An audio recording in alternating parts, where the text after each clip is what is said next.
burns my skin. How could love wear so thin? I'm sinking in the hollow ground. Nothing can stop me wanting you somehow. I won't let it die. I can feel you when you're not around. When the night gets cold, I won't be alone. We won't be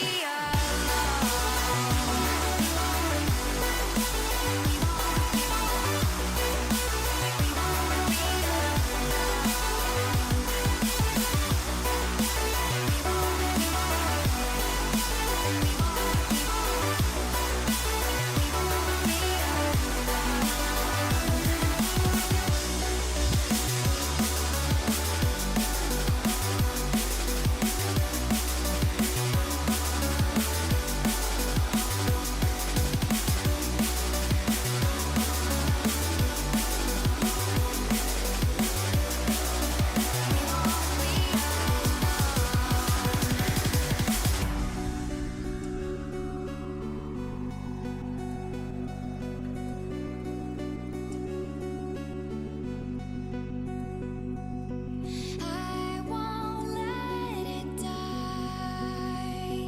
I can feel you when you're not around. When the night gets cold, we won't be alone.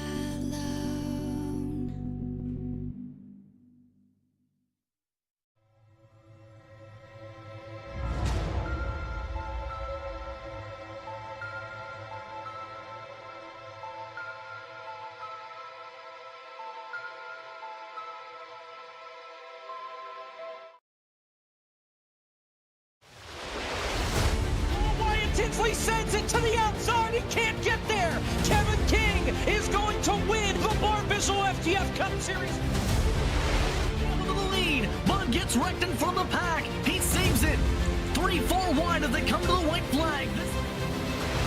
Here comes Vargas down on the apron. They are 5 wide. Ian Plash will win it at the line. Is this package? Oh, there goes Jordan Lopez Jr. That's your race leader. Caution flag is out. Still no one willing to give up as they're going to be dead even off of the first chicane. Oh, he saves it. What's going to happen here? Here comes the canvas. Get your front gear. He's got it. He's got it. Canvas is going to win.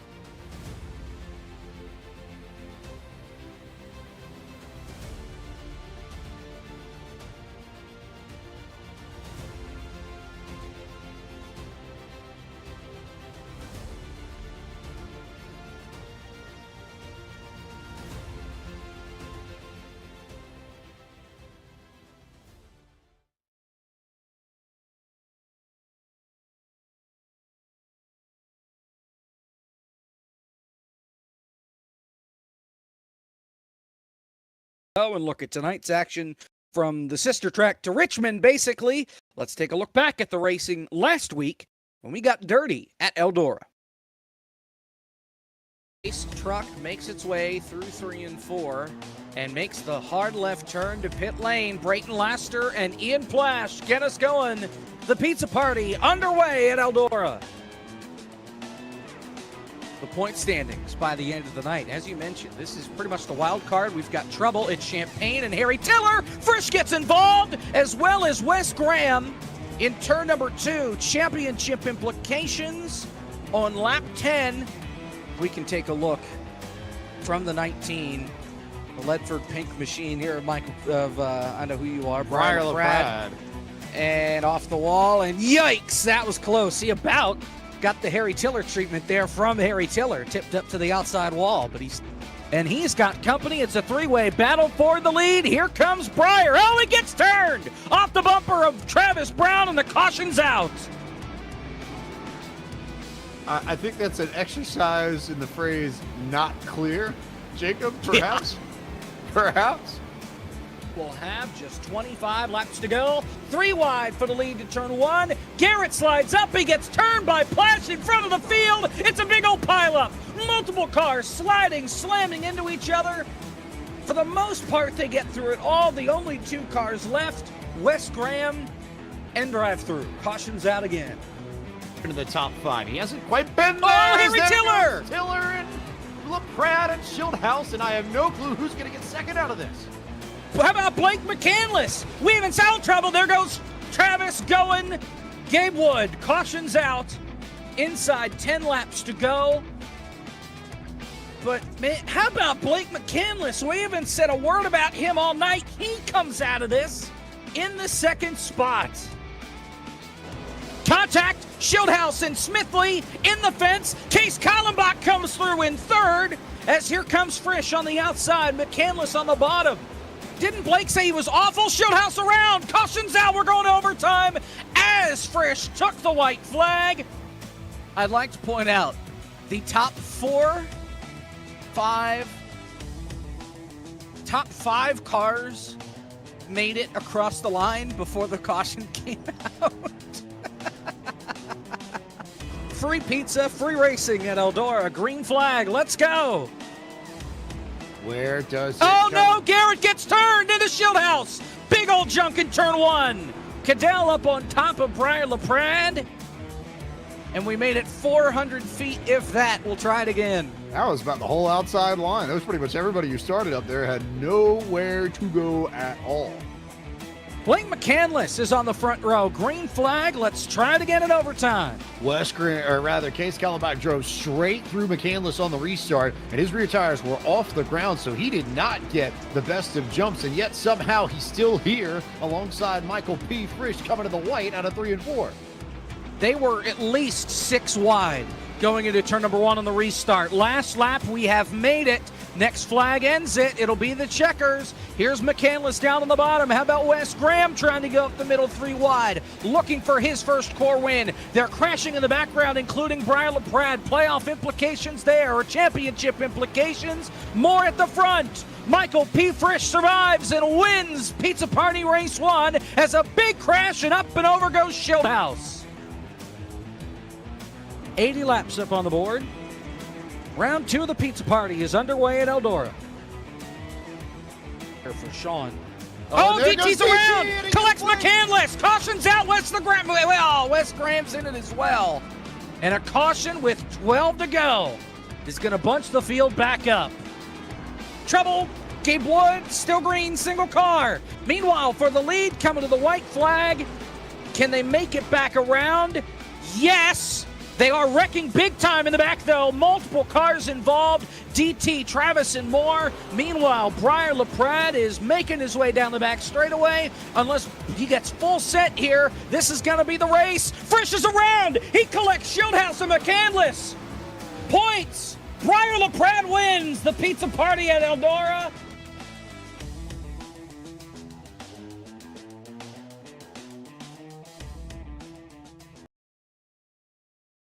A lot of good stuff from last week's racing at Eldora, and, well, a lot of points implications coming out of that, as you heard me say there at the checkered flag of race number 2. Brian LaPrade getting his second win of 2023, and that puts him in the mix. As far as the championship is concerned, as I said, 2 races to go, doubleheader tonight, doubleheader in 2 weeks from Michigan, where we will eventually crown a champion. Just some notes as far as tonight is concerned, nothing really special, but some points implications. Blake McCandless, questionable to be here tonight, had something pop up here throughout the afternoon. We'll see if he's able to make it into tonight's race. Watching the entry list, and his name still has not popped up, so we'll see how things go. Nonetheless, speaking of Blake McCandless, he's definitely known for trying fuel mileage, no matter what the race is, no matter what the track is. And Iowa, well, it's been home to some fuel mileage festivities over the last couple of years, really, since the track opened. Of course, Ricky Stenhouse, crashing with Carl Edwards, that wasn't necessarily fuel mileage, but Allgaier and Edwards for sure was in the Xfinity Series 10 years ago by now. Nonetheless, the last time we were here, 2 seasons ago, back in season 4, we had some fuel strategy, even if it wasn't on purpose, and it led to some fantastic racing and one fantastic finish. Let's take a look. Seconds to play with and 6 laps to go. Yeah, last time by, despite the traffic, 25.970. Looking at McCandless, who will probably be the closest one to win this thing. He is now 8.7 seconds back with 6 laps to go. He ran at 24.77. So if he keeps that pace, that's a 1.2 second drop. That should be enough of a gap to still clear the lead at the line for the finish. Listen to the engine on this 99 car. He is clutching halfway down the straightaway. So here he comes off of turn number 4. He's committed. So here he is. He's in it at the line. There it goes. So he's kind of picking it up now. He sees the gap. McCandless is just eating into this lead. He's down to 6 seconds already. 1.4 seconds on that one. Oh, man. So this lead is quickly evaporating. Now we got 2 things. Will Cozy make it, and will McCandless get there if he does? He's just got to. Oh my he went God. way down there. He's gonna get there. He is gonna get there. Blake is 2.8 seconds behind now. There's no way Cozy can hold this up. Down the back stretch. He's coasting all the way. 1.5 seconds now. Okay, yeah, he just shut it off. Oh, there's McCandless. It's a second. McCandless is there. White he's flag, sputtering. 1 lap He's to go. sputtering. He's sputtering. He's sputtering. He's out. There goes Blake for the lead on the last lap. Blake McCandless has never won in the core. And on the last lap, he passes Cozy as he sputters and runs out of fuel, and he comes up a lap short. And Blake McCandless is going to bring it through 3 and 4 and drop an F-bomb on the field. Blake McCandless wins race 1 at Iowa.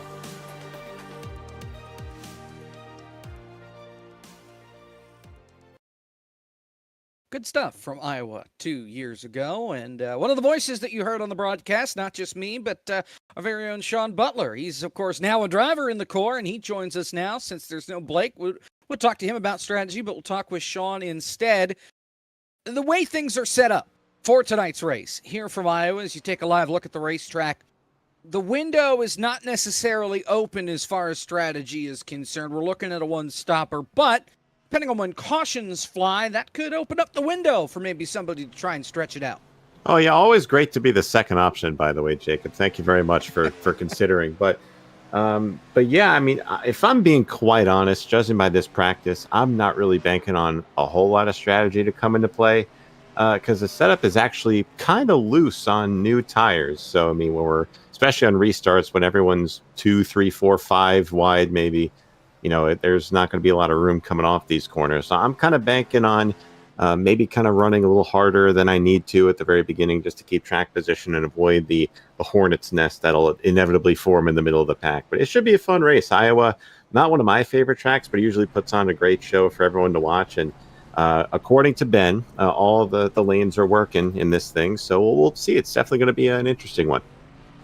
I know there were some questions amongst the drivers on whether or not all of those lanes are working or not. If we can, let's take a quick look at points. I know you're in the danger zone as far as points are concerned. You're just on the outside, really 83 points out. You're going to need a lot of help. Now, Blake McCandless, as I mentioned, he is out for tonight. So that's definitely going to shuffle the point standings. Now, he does have a drop that he can use, and he will use tonight. So he will more than likely, he'll jump up to 278. So he may still have the points lead coming out of tonight. But for you, obviously, you've already used your drop back there down in the 10th spot. A lot of work to do for car 32 to have a shot throughout these final 2 rounds. Yeah, but I'm pretty confident. I just really want to keep myself out of trouble for this race. Like I said, I'm not very good here in Iowa, but if I can get a top 5, that would be awesome. I just want to build as much momentum as I can going into Michigan for the final race of the season. I'm very, very confident in my abilities to go out and actually win in Michigan. One of my favorite car track combinations, this car at Michigan. So definitely want to build some momentum going into that. But all I could do is just put myself in the best spot. And if I can get a win tonight, that would be fantastic. But as long as I set myself up, for success in the finale, I'm good with it. So definitely going to let the chips fall where they may. But nonetheless, this season has been very fun. And definitely want to make sure I finish it off with a W at Michigan at the end. All right, Sean, well, best of luck tonight, and potentially we'll be talking to you at the end of either race 1 or race 2. He sits 4th on the practice charts right now. Sean, go get him. Fingers crossed. Thank you, boys. Have fun. And I'm sure, Sean, we want to mention Firecracker 400. More stuff coming up Tuesday and Wednesday. Single car qualifying. Help set the grid for the Firecracker 200, which you'll see next Monday. That's why we're off. Then the main Firecracker 400 on Wednesday. You'll find all that over on iRacer, which at this point might as well be a sister channel to us. Nonetheless, we're about set to go from Iowa for the Bring NASCAR Back to Iowa 150. When we come back, James Pike and Caleb Hoffman, the band's back together again. They take you through race number 1. I'll be back midway through for highlights of race 1 and to get you set, good grief, for race number 2. See you then.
Green flag, we're racing.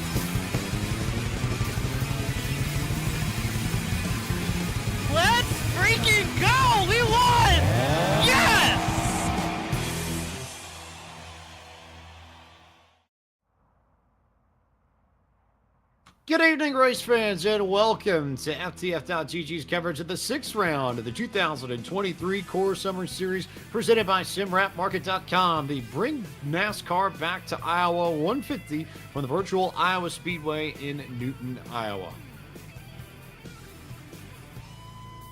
James Pike here alongside Caleb Hoffman as we get set for another night of action. And Caleb, when we talked about this race last week, the one thing that stood out to me was that Iowa is a racetrack that is just under a mile in length, but it races much shorter in the sim. And I think it races much shorter in iRacing than it does in real life. What does that mean? You think of what you see at Bristol and Richmond stand out to me in particular. Richmond in particular, because this track is essentially just a slightly larger version of almost the exact same thing. And you think of the amount of contact that we see there, especially in Coke Series competition and official series competition, even with our 20 car fields tonight, Caleb, I think it's going to be something pretty similar. I expect beating and banging here amongst the cornfields. Yeah, this is going to be a super fun race for sure with the core patented cold weather that we're rocking here. I mean, it's going to be a multi-groove shootout here. This top and bottom lanes are just about even from what we've seen in practice. The only hiccup really here, like you alluded to, super bumpy in the corners can make that high side a little tough to run. But, you know, you're so fast around this joint. I mean, again, with the big motor Gen 4 cars, it's a very challenging task to get around this racetrack. Not only once, but 75 times for 2 different races. It's going to be a fun one tonight, though. Big bump in the middle of turns 1 and 2 here on the bottom as well. Here's a look at your grid, which is pacing now for race number 1 of our traditional core doubleheader. The Eric Messer Photography Pole Award will go to start to Cody Hicken. Big thanks to Eric Messer Photography for their support of the Core League and the proud photographer of Racing at the Madhouse, Bowman Gray Stadium. Here's the rest of your starting grid. Joey Stone there, Russell Cox, Brayton Laster, and all your favorite Core drivers you'll see on your screen as we get set half a lap to go before we go racing for mile. And again, it's going to be lots of fun. You see is the ticker continues to scroll by. I mean, this is just going to be a blast. And, I've had my eyes on a few different guys, and especially with Blake McCandless not being here tonight, the points leader coming into it really opens the door for a few of your different points leaders. Guys like David Schildhouse really can capitalize on his absence tonight. There is one drop amongst the core season here in the summer, so it isn't necessarily going to kill you if you end up missing a week, but this will just be Blake's week that he misses, and we'll have it all factored in when we get to Michigan in 2 weeks' time for the finale of the Core Summer Series. Quick look at the track facts here. This is Iowa Speedway that we race at tonight. A 7/8 of a mile, 1.4 kilometer circuit that opened in 2006. It is a D-oval with progressive banking in the corners. 14 degrees up top, 12 degrees down on the bottom, so you can race 2 wide here. Front stretch is 10 degrees, back stretch 4 degrees of banking. The weather in sim, July 17th, 2023, just after 9 a.m. But air temp and track temp, usually a little bit warmer. For our purposes, it's a 66 degree Fahrenheit air temp, 75 degree Fahrenheit track temp, winds headed to the north at 2 miles an hour. No humidity as per standard core weather setup. So this track is not as greasy as you would think, but we start in the morning, we race deeper into it, it will warm up, it will slicken up as the race progresses. As is core tradition, as we are green for the first race of the Bring It NASCAR Back to Iowa 150. And Cody Hicken got a great jump as Joey Stone, I think, might have spun the tires on the initial start there and did not get a good jump, and he'll be passed by about 3 or 4 cars by the time we get to turn 3 for the first time. That's really had a rubber banding effect throughout this field. You see everybody's spanning out right now. 3, even 4 wide. Cody Hicken tags the wall a little bit. Looks like we got one around. It's drive-through the infield grass. DT got a bump from somebody on the exit of 4. I couldn't see who. Meanwhile, Cody Hicken already all the way up against the fence. And look who it is to the inside. Travis Brown, Moonhead, looking for the race lead early. It looks like a little bit of contact between drive-through and Justin Champagne last time by. Not really going to have the opportunity for that. We do have the opportunity, though, with Travis Brown to the inside of Cody Hicken. Going to stall out for right now. But you see, once again, Cody Hicken showing that top lane strength in full force right now. Really intriguing to see where these drivers find speed, because at Iowa you have options, and you get a great example of it here in this race for the lead. Cody Hicken is established very quickly. Oh. He's going to run the fence as they almost get loose on corner exit there coming out of 4. Travis running the middle, and then down to the bottom, Justin Champagne, not afraid of the bumps down there. It's that inside lane that traditionally is the bumpiest, as Cody Hicken got the fence.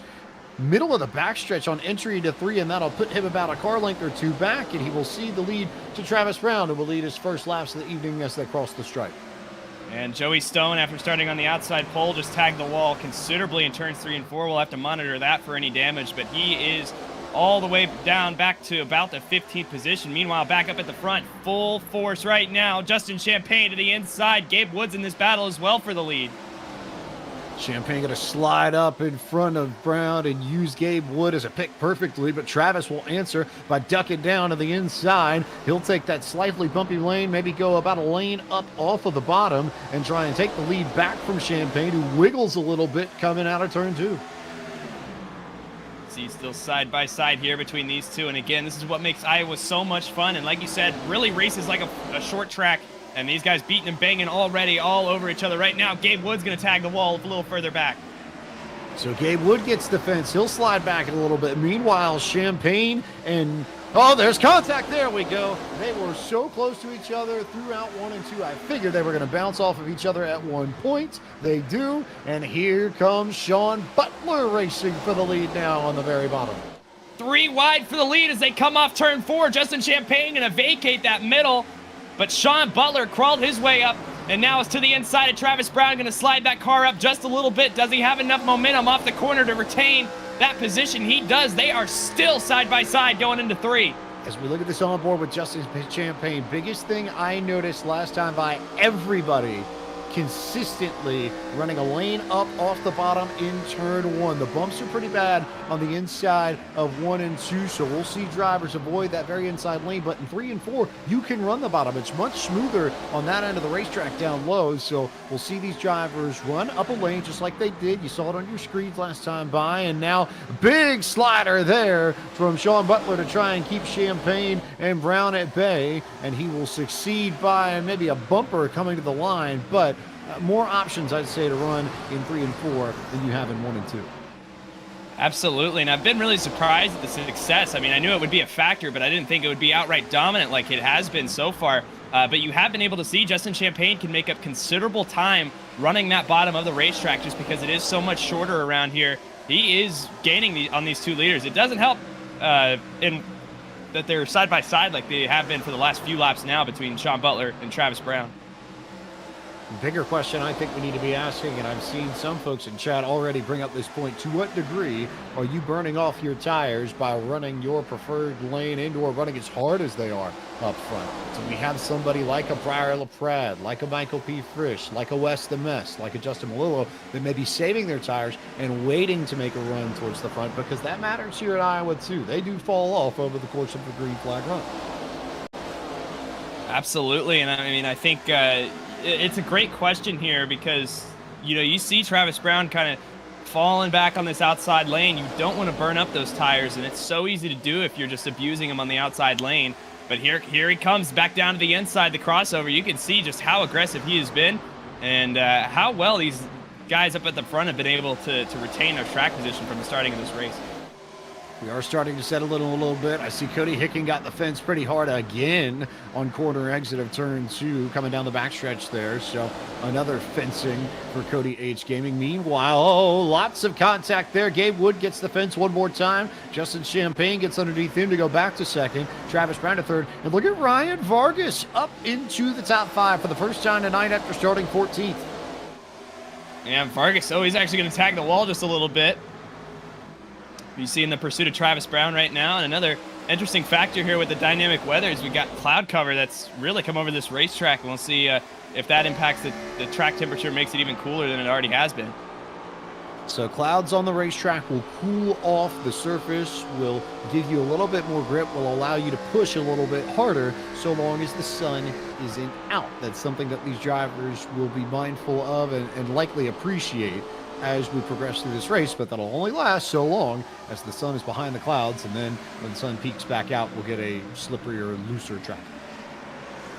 Absolutely, and you see further in the back right now, oh, big contact. Cody Hicken's going to go into the wall. He got contact with Justin Malillo, sent it in just a little too hard, but I don't believe there's going to be a caution for that one.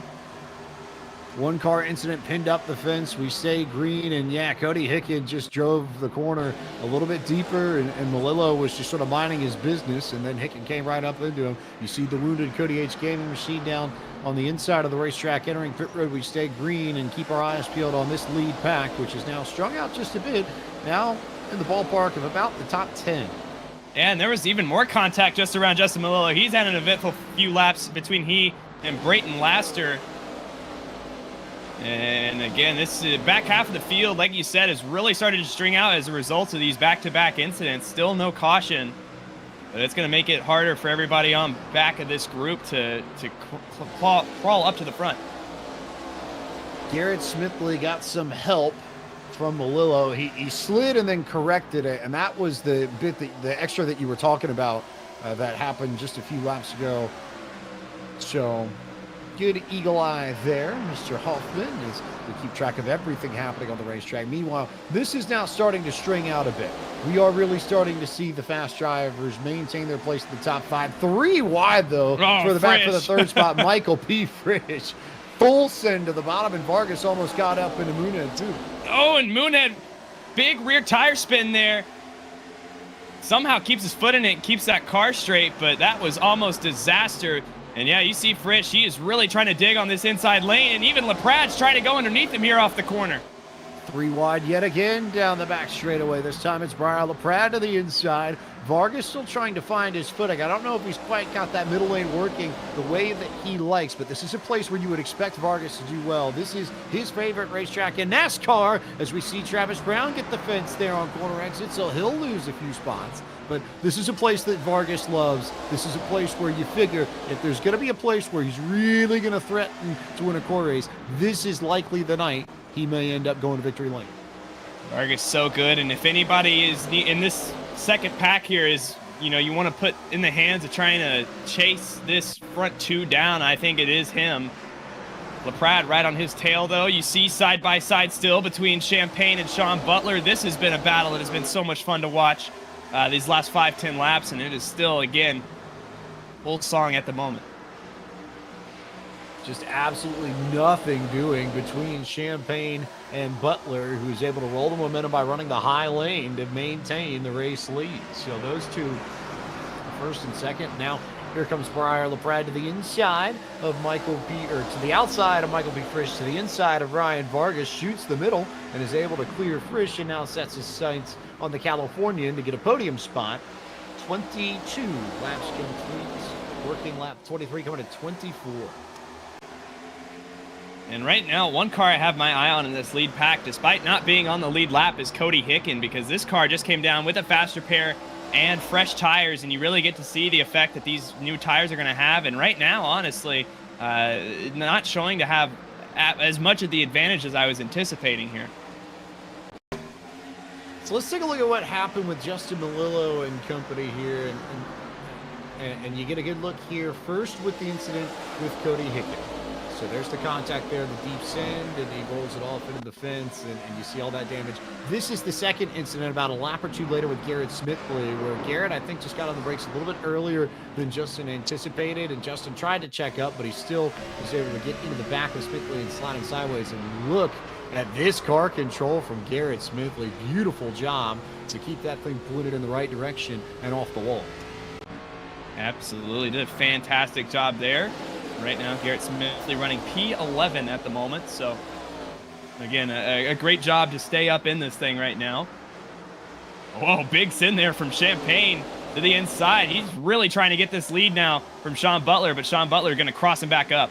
So Butler pulls the cross in 3 and 4. Here comes Champagne looking to do the exact same thing in 1 and 2. But Butler with a nice line through the middle and is able to hold off Champagne for the moment. Briar LaPrade all the while has managed to just steadily climb through this field. Every single one of our drivers in the top 5 right now started either 10th or worse. So we've already seen some through the field charges from some of the best in core.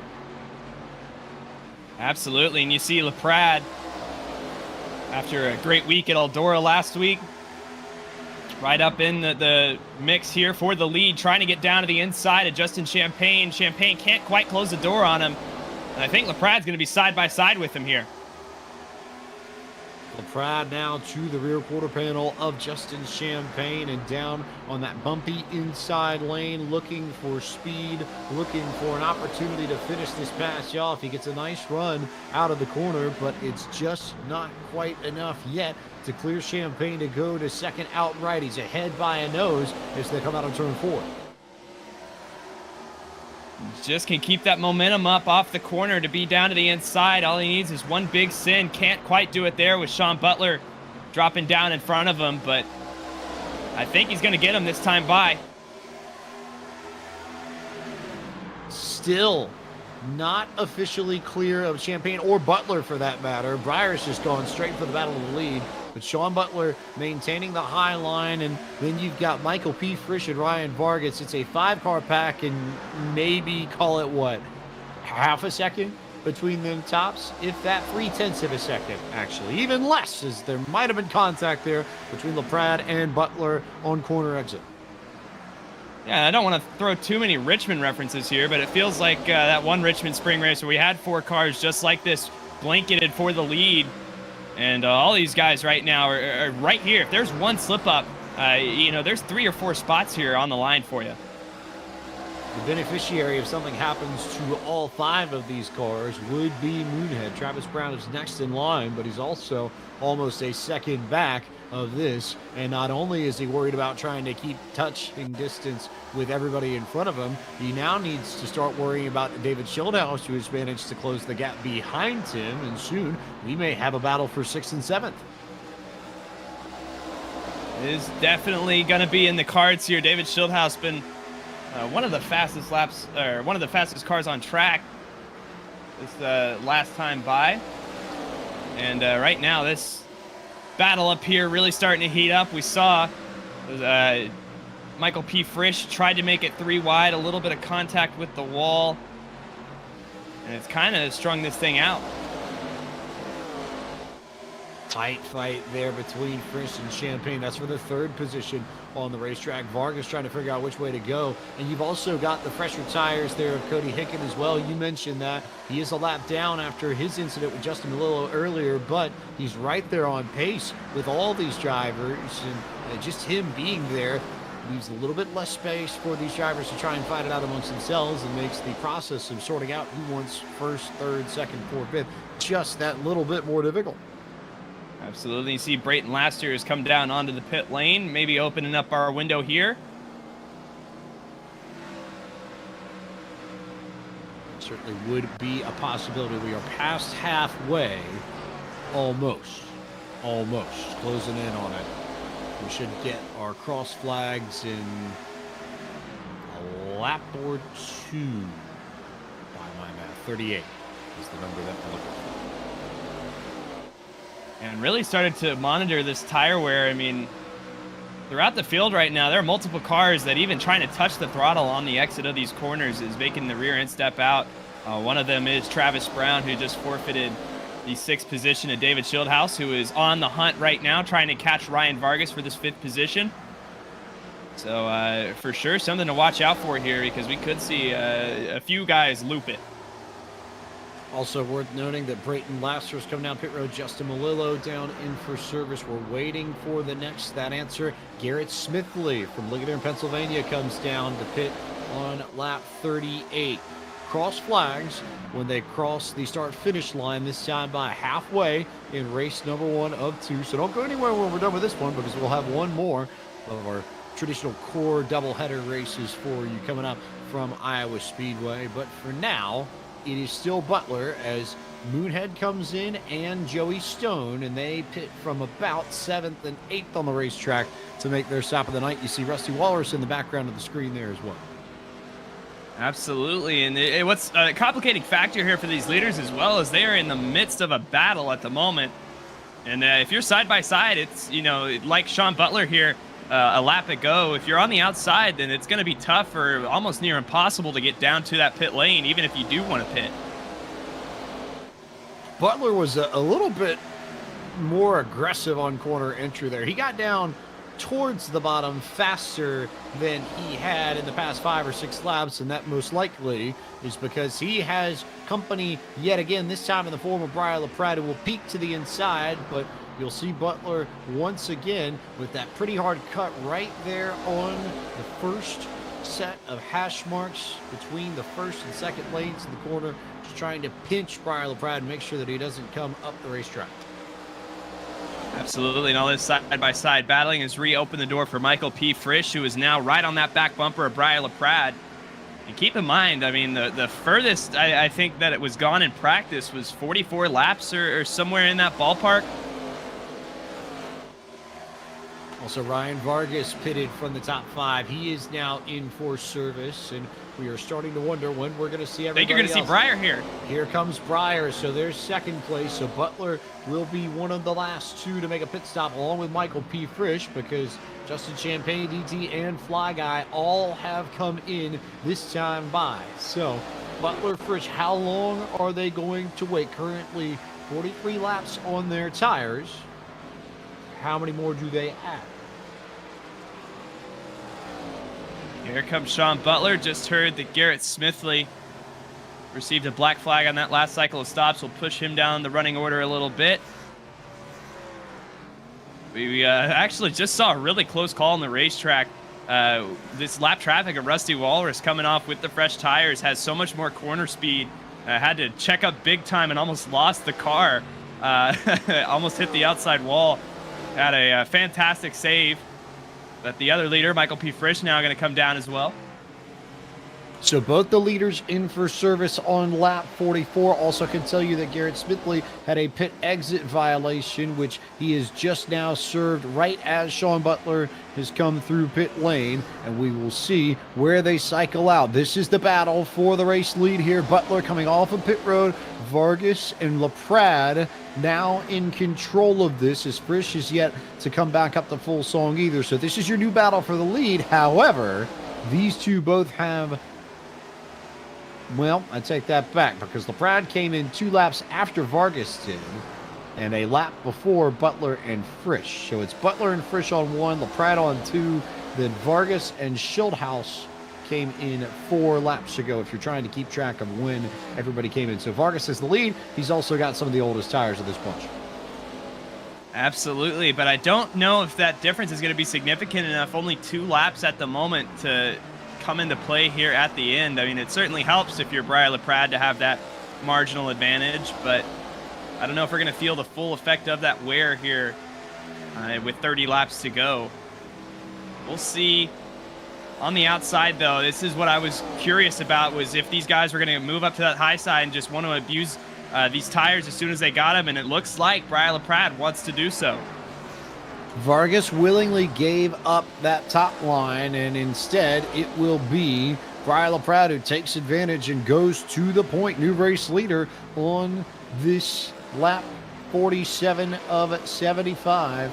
Brian LaPrade to the front, and already is starting to gap Vargas, who I think tried to go down to the inside to find a little bit more speed, but it is not working. He was 3/10 slower than LaPrade that last time by.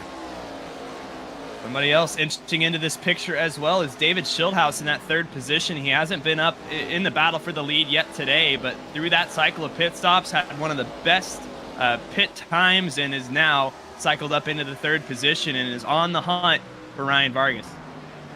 Just a steady run for your defending core champion, David Schildhaus, who has very patiently made his way through this field towards the front. Now finds himself in the top 3 as we begin the second half of this race. The other thing I'm watching here is just how evil Ryan Vargas's car is handling through the center of the corner. He's got the rear end all kicked out on this machine. He's also running that inside line, which you would figure would save a little bit of tire, but it looks like Vargas is really fighting his car, trying to reel Brian LaPrade back in. Lead's already up to 0.3 of a second.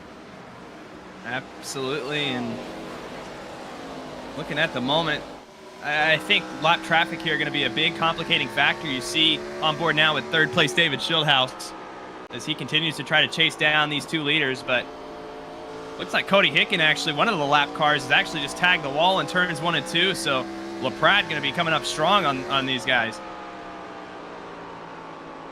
On board here with David Schildhaus, you saw him in his rig, you saw off the top of his roof, you now see Brian LaPrade working his way around the lap traffic of Case Kallenbach as Vargas continues to just try and keep within touching distance of LaPrade, but now Schildhaus is starting to make some gains here. He was 0.2 faster than Vargas, who amongst the top 5 has the slowest car at this time.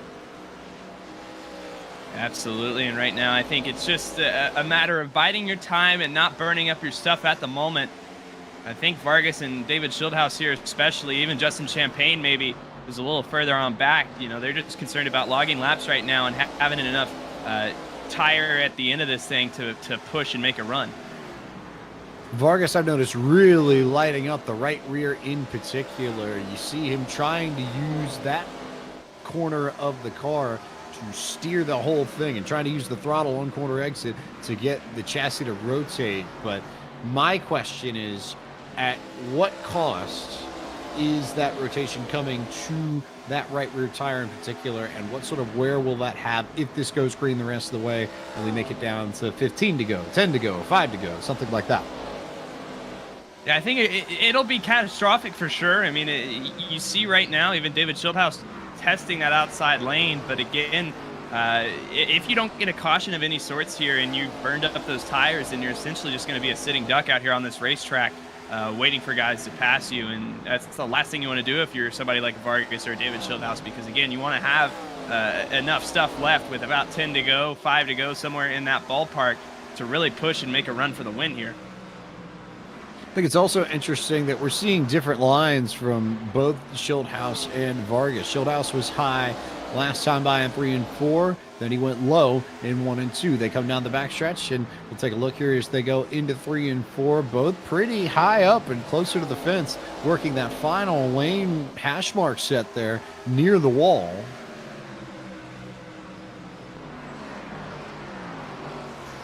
All the way up, and very late apex for David Schildhouse. Gets that rear end of the car wiggled out just a little bit. And now all the way down to the bottom for that 20 machine, trying to get to the inside of Vargas. Vargas is just going to have too much momentum for Schildhouse to stay side by side with him. Pretty even lap times amongst the top 3. It was a 24-2, 24-2, 24-2 for all of them, in order a 47 to a 60 to a 61. So LaPrade yet again just a little bit faster than everybody else. Maybe worth noting that last time by Justin Champagne, who's now in 4th with a 10th faster than the front 3. And another big thing to watch here, Schildhouse just gained a bunch of time. Lap traffic is really slowing up Vargas here. You see as they're now to the inside of the Garrett Smithy machine, who had to serve that black flag penalty earlier. And now Schildhouse again just all over the bumper of Vargas. Gonna try to split him 3 wide here.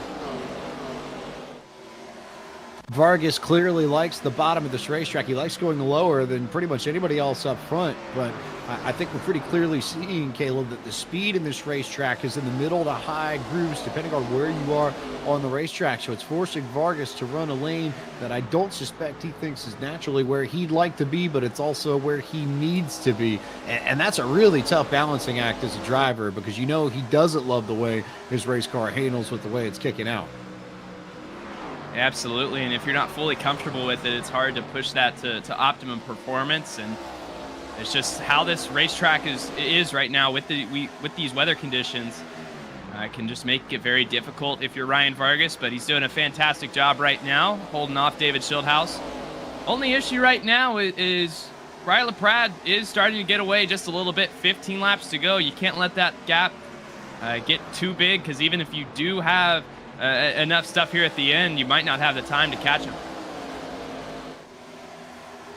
All eyes on LaPrade, who's got this opened up from 0.3 to 1.1 seconds as Schildhouse continues to try and raise the bar a little bit more. A little slide there from Vargas on exit, so Schildhouse will have the opportunity to duck low if he decides to take it, but he decides against it, and he will sit in Vargas's tire tracks in 1 and 2 and continue to just raise the pressure. He is right on the rear bumper of Vargas's machine. Oh, big send here all the way to the inside. And again, Vargas with that little bit of a later apex, just going to get the run off the corner here and pull back in front of the 20 machine. But Schildhouse, again, having way better entries right now. It's just at the cost of his exit momentum. 1.6 seconds. Brian LaPrade is walking away with this. The battle is now coming for P2. Schildhouse is there, but Sean Butler has made the charge with the fresh tires and has run down everybody. Here comes Michael P. Frisch there, and the lap traffic of Cody Hicken all in the mix too. Cody on those fresher tires has so much more corner speed. It's just difficult to navigate, because you have to respect that these guys are all up in the top 5 right now, and he's running 17th with a faster car. Really unfortunate for him, but even Justin Champagne on the tail end of this pack for 6 has come through and really getting this entire field stacked up together. You see Schildhouse was able to get by Vargas. Going to be 3 wide here with lap traffic and Sean Butler and Vargas. Got to be super careful negotiating through that, but it looks like they'll be okay. Continuing to fight through this pack here. It is a big mess of cars, and this is all Brian LaPrade wants to see. It's up to 2 seconds now, so this really is your battle as we enter the final 10 laps of race number 1. Here comes Butler looking to the inside of David Schildhouse. This would be for second if he can pull the pass off, and then the question becomes, if he makes the pass, can Michael P. Frisch follow behind Butler and take third from Schildhouse as well? He is to the inside right here. He's going to slide that car all the way up to the door of David Schildhouse. And I think the bottom lane is starting to show. We saw this in the first stint that everybody was starting to migrate down there. And I think the bottom lane is starting to show its strength here.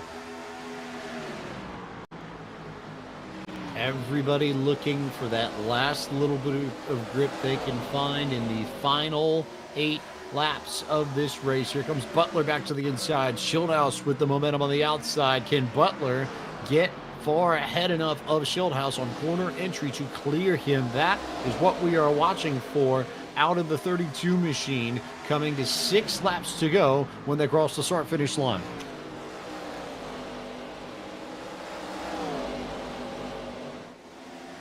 Oh, very close call here with Sean Butler. They're going to be 3 wide for the second position. Schildhouse trying to hold his own on the outside here, but with Sean and Frisch down to the inside, going to be very difficult. Can he keep his real estate on the outside? Just barely he will, but man, what a battle here for second with 6 to go. Better question is, can they keep it off of each other? Remember, they've got to be mindful of the fact that they're 3 wide on corner exit and entry. They can't run over each other's lanes and cross apexes and bounce off of each other. In the meantime, we'll just keep our eyes glued on this and see where it lands. This Frisch got up into Butler just about. He saved it. It was close. It was very close. He had to walk it back, but that almost was big trouble exiting turn 2. And they're still not completely out of that yet. Frisch has subsided for the time being, but he is still right in the middle of this thing. Sean Butler and David Schildhouse still side by side, and if there's anybody that's going to make it 3 wide, I think it'd be Michael P. Frisch. And he's down to the inside now. David Schildhouse and Frisch, both that back end wiggling. Continuing to work that inside lane is Butler. Frisch is there just off of the quarter panel of Schildhouse. Let's not forget that you've got Justin Champagne and Ryan Vargas battling for position just behind this group. So fabulous battle for second, fabulous battle for 5th to close out race 1 of the Bring NASCAR Back to Iowa 150 for the Core Summer Series presented by Simrat Market. There goes Justin Champagne around. Caution is out for the first time in race number 1. And the hard racing byproducts come through in a big way to shake up the very end of this first race. They were bouncing off of each other. They were leaning on each other. And eventually Vargas got into Champagne and turned him around right at the exit of turn 4. And I think that was more Justin Champagne. You'll see him here. Big send on the entry. Slides that car up very similarly to what we saw with Cody Hicken. That didn't result in a caution. Gets that car slid up right in front of Vargas, lifts those rear tires off the ground and sends him around in turn number 4. And Justin Champagne and Ryan Vargas collectively have just destroyed Brian LaPrade's hopes here. And it's going to be difficult to hold off this field on a restart. And you see on board with Vargas there, just, I don't know if there's anything that Vargas could have done there. We come back to an operative phrase we used a lot in this Core Summer Series presented by Simrat Market. Not clear. We used it last week at Eldora. We're going to use it again tonight because that's exactly what we looked at there. Champagne tried to pull the slider to make the pass and just did not have his rear bumper clear of Vargas's when he came up towards that outside lane. So now, yes, Brian LaPrade, probably the most frustrated man in the field because he had a almost 2.5 second gap that has been completely erased. And now it comes down to whatever you do on this pit stop to try and gain track position or maintain it as we are staring down a green-white checker finish. You'll see that a lot of this race is going to boil down to what happens here on pit lane. Michael P. Frisch is off, and I think he's going to be your new leader.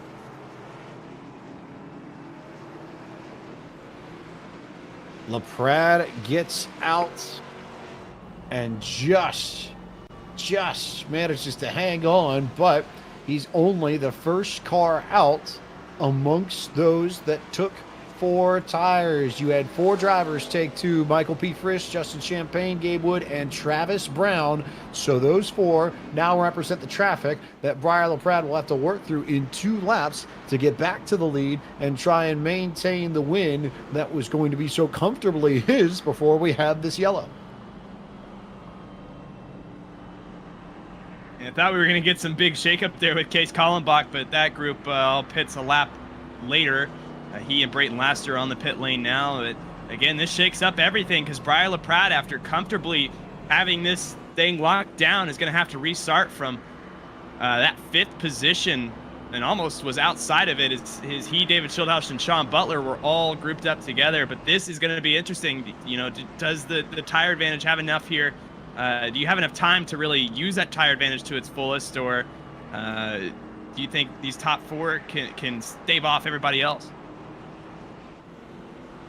A very good question indeed. It is Frisch, it is Champagne, it is Gabe Wood, it is Travis Brown in that order, 1st through 4th, all on 2 tires. Everybody else in this field took 4. So that starts with Briar LaPrade in 5th, but then you have Sean Butler, David Schildhaus, Ryan Vargas, and then how about Joey Stone and Wes Graham right at the back end of the top 10? Names that we've not talked about much in this race, but they get to the end of it and in position for good points if they can hang on.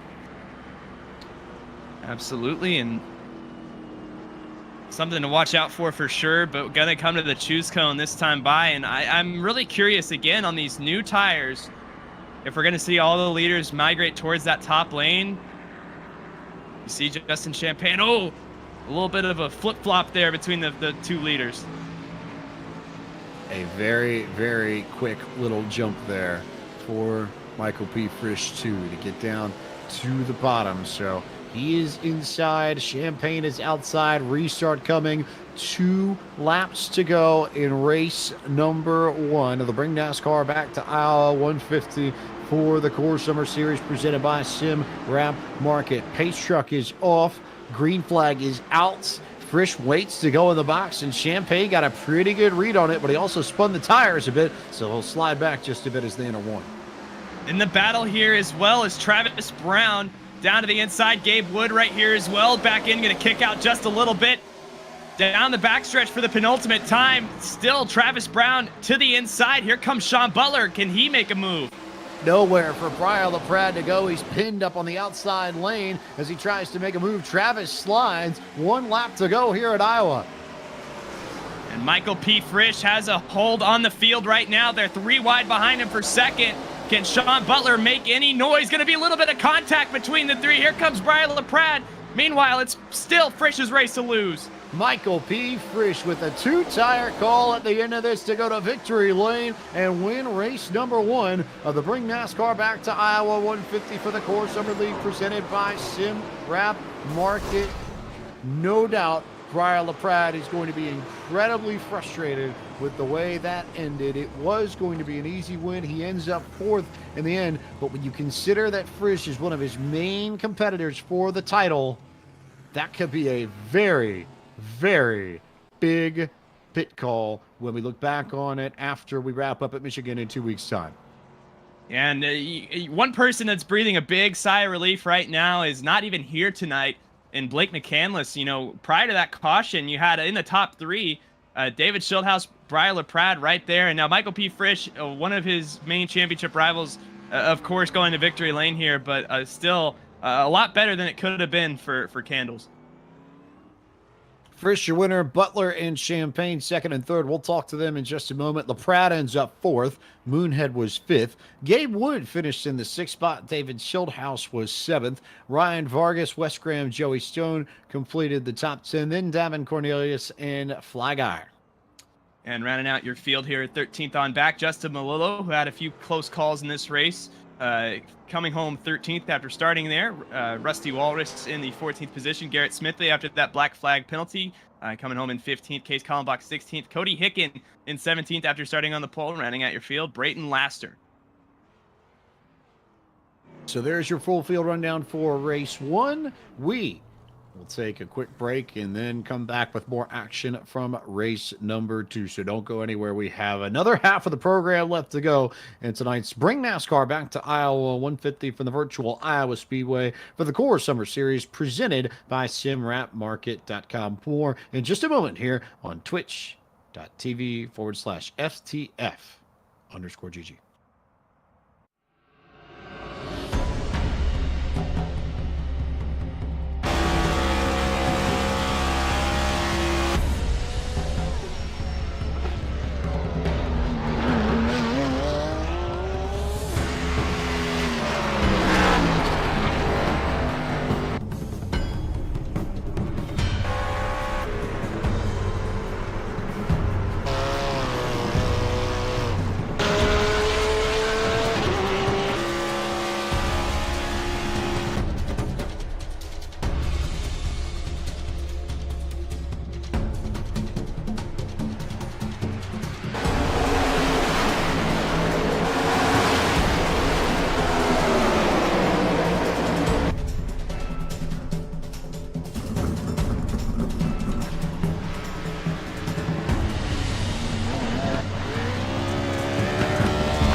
All we cannot face, the open road will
always wind away. We're learning to accept what we can't change, the story of our lives. We read between the lines.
another moment like this. You'll just have to learn from my mistakes. You don't know the half of it. I wish I could slow down these thoughts in my head. Have I been misread? Will the world pass by if I can't hold on? What should I do when I don't feel strong? I just wanna be here for now. What if I let go and just lose control? How do I find out what means the most? I just wanna be here for now. What do I do? How do I stay here? Gotta find you before it all disappears. What do I do?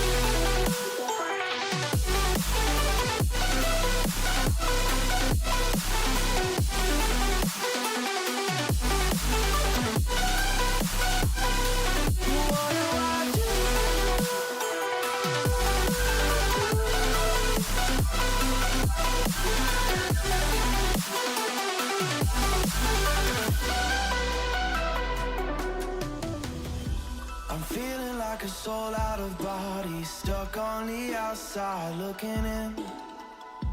When I slow down, I wonder if I'll be stumbling around waiting for the end.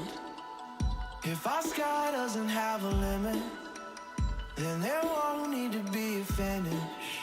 I wanna be in the life I'm living. Maybe I'm already winning.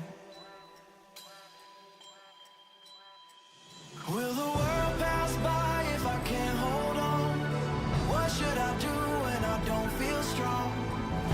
I just wanna be here for now. What if I let go and just lose control? How do I find out what means the most? I just wanna be here for now. What do I do? How do I stay here? Gotta find you before it all disappears. What do I do?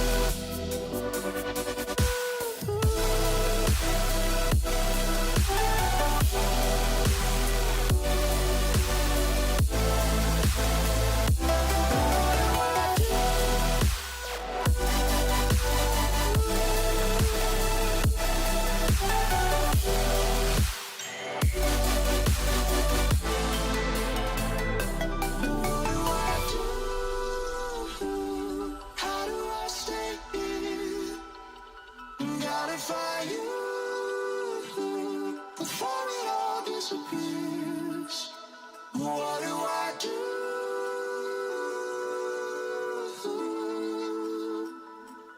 Gotta find you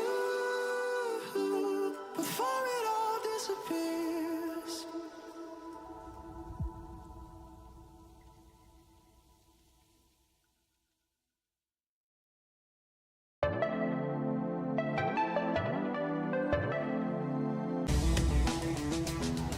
Back from Iowa for the Bring NASCAR Back to Iowa 150. Race 2 will get underway here shortly. Highlights from race number 1. See the field rolling off from the pit lane. Green flag early. Cody Hicken got a great launch on the start. Joey Stone, not quite so much. He had to kick back there a little bit, and Cody had a pretty big lead. Coming through that first lap, you would get caught. End of lap 1, contact. Champagne comes down, and nowhere for Blue Lightning to go there. DT drives it through the grass, saves it, drops to the back of the field. We stay under green. Couple laps later, for the lead, Champagne, the aforementioned driver, and Travis Brown banging doors coming off turn number 2. That would open up the door for one Sean Butler. He'll go to the inside. Champagne goes to the middle, and we go 3 wide for the lead. Just 7 laps in. A little early to be racing this aggressive, but they made it work. About 10 laps later, Cody Hicken in the 28 drives it in deep on Justin Melillo. Not clear. Wham! Into the outside wall. Big damage to the Davey Allison machine. Next lap, again involving Melillo. Garrett Smithley comes up, lifts for the corner, gets run over. But a great save. You're right on board. Look at his hands! What a save from Garrett Smithley. Probably save of the year thus far. Inside 30 to go after green flag pit stops. Brian LaPrade makes the pass on Ryan Vargas using the top side of the racetrack. And really, I mean, from here, the race is over. Breyer's gone. It's a battle for second. 3 wide here inside, 5 to go with Frisch on the inside, Butler in the middle, and Schildhouse on the outside. Come off turn number 2, they make a little bit of contact right here. Frisch up the racetrack, banging doors with Butler. And just when you think the race is over, as they stay 3 wide for a full lap around the track, just when you think it's done, there's a caution. We stayed green for 74 laps before right there, Justin Champagne drives it in too hard and spins off the bumper of one Ryan Vargas. So that brings the caution flag out. This is the last lap. Chaos there. 3 wide for second. Travis had some connection issues or something. He was blinking there on the last lap. And Michael P. Frisch on 2 tires heads to victory lane, your race winner in Iowa in race number 1. And then, of course, he gets murdered after the checkered flag. And if you watch for car 82, there goes Case Kallenbach up into the air and over. Those are your highlights from race number 1. Race 2 will get underway shortly. James Pike, Caleb Hoffman. I believe we're going to try and talk with some of our top 3 here before we set the grid and get going for race number 2. Guys, enjoy the show. Well, thank you very much, Jacob, as we prepare for the back half of the doubleheader in tonight's Bring NASCAR Back to Iowa 150, the penultimate race for the 2023 Core Summer Series presented by Sim Wrap Market. 1 race to go after this, of course, at Michigan International Speedway. That will be in 2 weeks' time. We take next Monday off as the field tries to potentially go grab the checkered flag in the Firecracker 200, which you'll see on eRacer's Twitch channel on Monday night from the virtual old school Daytona International Speedway. Also, while we have a moment, a big thanks to all the partners that help make the Core Summer Series possible. Big thanks to Soundhead Entertainment, Alpha Prime Racing, the Argus Security, MHC Liberties, Gabe Wood, Brayton Laster, Eric Messer Photography, Splash Go Graphics, and SimWrapMarket.com. It is now time to bring in our race winner from the first race of our doubleheader. That is none other than Michael P. Frisch, who now joins us in the booth. And Michael, 2-tire strategy versus 4-tire strategy. What was your thinking coming down pit road, and what went behind the decision to go with 2 versus 4? Looking at the tire wear after that 40-lap run, we got in the opening round there. They only were 97, 94, so it was like worth the shot. I mean, after 40 laps, they were 8% bad on the rear, so it was like worth the shot. And we took a little bit of gas out of it just to tighten us up so it wouldn't be as free, and actually felt a little bit faster than 4 tires when I fired off, so I'll be taking that in consideration into the next race. But no, it's actually nice to sneak one in here. Iowa's a very fun track for me. I like the driving style, very many lines you can take, and takes a beating on the tires, but no, I'm glad I came out on top there. Did you learn anything, especially from the green flag racing? You talked about what you picked up with the call going 2 versus 4, but did you figure anything out just from the laps that we ran before that late restart? It was kind of hard to tell because I wanted to push to catch Breyer, but at the same time conserve my tire if he was going to fall back to us. But it kind of like with the Gen 4 and how the tire temps are in this thing, you kind of just even out if you guys are, even if you got 2 lot better tires, you guys just end up evening out. So I don't think I really had anything there for Breyer. You would have walked away with that, but yeah. We'll let Michael P. Frisch get to it, and we'll see him in race number 2, which is now beginning to grid up. So we're going to cut the interview short here, Caleb Hoffman, and get ready to bring you the starting grid for race number 2 here in the Core Summer Series presented by Simrat Market, the Bring NASCAR Back to Iowa 150. Here's a look at your starting grid. We begin, of course, with the Eric Messer Photography Pole Award, which will go to the driver with the most poles this season. as well. A big award at the end of the Core Summer Series. But tonight, pole sitter is the man who finished in last. We invert the grid. So Brayton Laster, the pizza man, starts on pole. The rest of your Alpha Prime Racing starting grid looks like this. Cody Hicken to his outside will start second. Case Kallenbach and Garrett Smithley make up the second row. Then Rusty Walrus completes the top 5. He'll start alongside Justin Malillo in row 3. Row 4, starting 7th, will be Fly Guy. DT Davin Cornelius begins the second race from the 8th spot. 9th on the grid is Joey Stone. And 10th on the grid, West MS88, Wes Graham. And looking them back to row 6, Ryan Vargas and David Schildhouse. You'll find both of them there. Gabe Wood and Travis Brown will make up row number 7, starting in the 15th position. Brian LaPrade to his outside will be Justin Champagne Racing. And then your final row here tonight will be Sean Butler, starting alongside defending race winner Michael P. Frisch. A quick refresher of the track facts before we go green flag racing. Once again, it's still Iowa Speedway. It's still that 7/8 of a mile, 1.4 kilometer oval that we'll be racing at. We're going for another 75 laps, so just over 65 miles, just over 100 kilometers. This track, air temp, track temp, pretty much the same from what they were. The big change, not really anywhere so far as the weather is concerned, because we're starting right after 9 a.m. local time. But again, as per core tradition, we start in the morning, the track gets warmer, the track gets slicker, the track gets trickier to deal with as the races progress, because we race in the morning and the sun rises and continues to bake over Iowa Speedway. Brayton Laster has the honor of getting us started with his Mini Cooper, shall we say. The pizza machine brings us to green flag racing, and Cody Hicken already with a great run on the outside to try and start off this race a little bit better than the way the first race went. Oh man, he almost lost that car from the lead. That's going to open the door for Garrett Smithley, who had tons of speed. All three of these guys up here at the front had tons of speed. Race 1 just ran into some issues, and now Cody Hicken on the fall, but here comes Garrett Smithley. Caution is out. They're wrecking big. Trouble in the back. Ryan Vargas and Travis Brown are the two that get the biggest pieces of it. You see Michael P. Frisch just poking through there, but there was a stack up. I don't know whether or not it started with Justin Malillo. He wiggled in front of everybody else, but I think he was independent of everything that happened, and this really kicked off just behind him. So we'll see on the replay here how this all panned out. Keep an eye on the black and silver car, Malillo there, center of your screen. Oh no, it did start with Malillo. So Malillo checks up, and then Wes Graham has to check up to avoid Malillo, and at that point there's nowhere for Travis or Ryan to go, and you get the accordion effect, which ends with Vargas and Moonhead in the fence.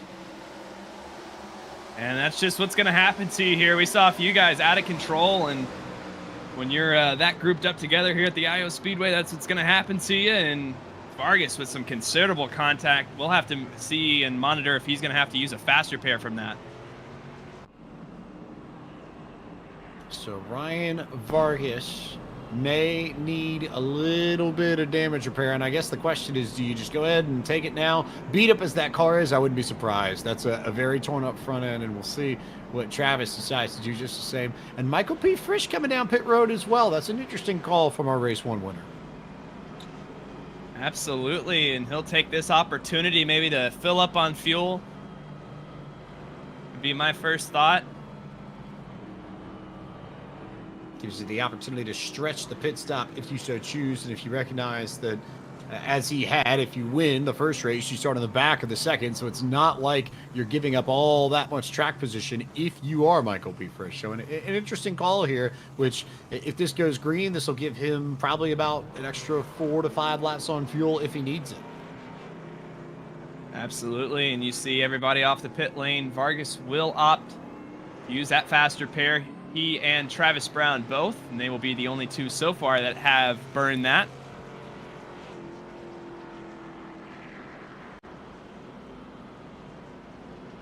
All eyes here on Garrett Smithley, Davin Cornelius, Cody Hicken, who has just struggled on cold tires. He had a great start opportunity in the first race and slid around a little bit on the cold tires and lost the track position pretty quickly. Same sort of story here. He was very sideways exit of turn 2 as we took the green. And again, I was going to point out on that initial start how Garrett Smithley really had the best opportunity of all the leaders. Again, we know how much speed he had, just unfortunately with that black flag penalty, ended up in the back end of the pack, and he has really had an opportunity here to showcase that, as well as drive through Cody Hick. And like I said, this top three, really, they had their fair share of misfortune in race number 1, and they're hoping to turn it around. Watch out for Rusty Walrus maybe trying to make some noise here. Not the first time we've seen somebody like that lead laps at Iowa.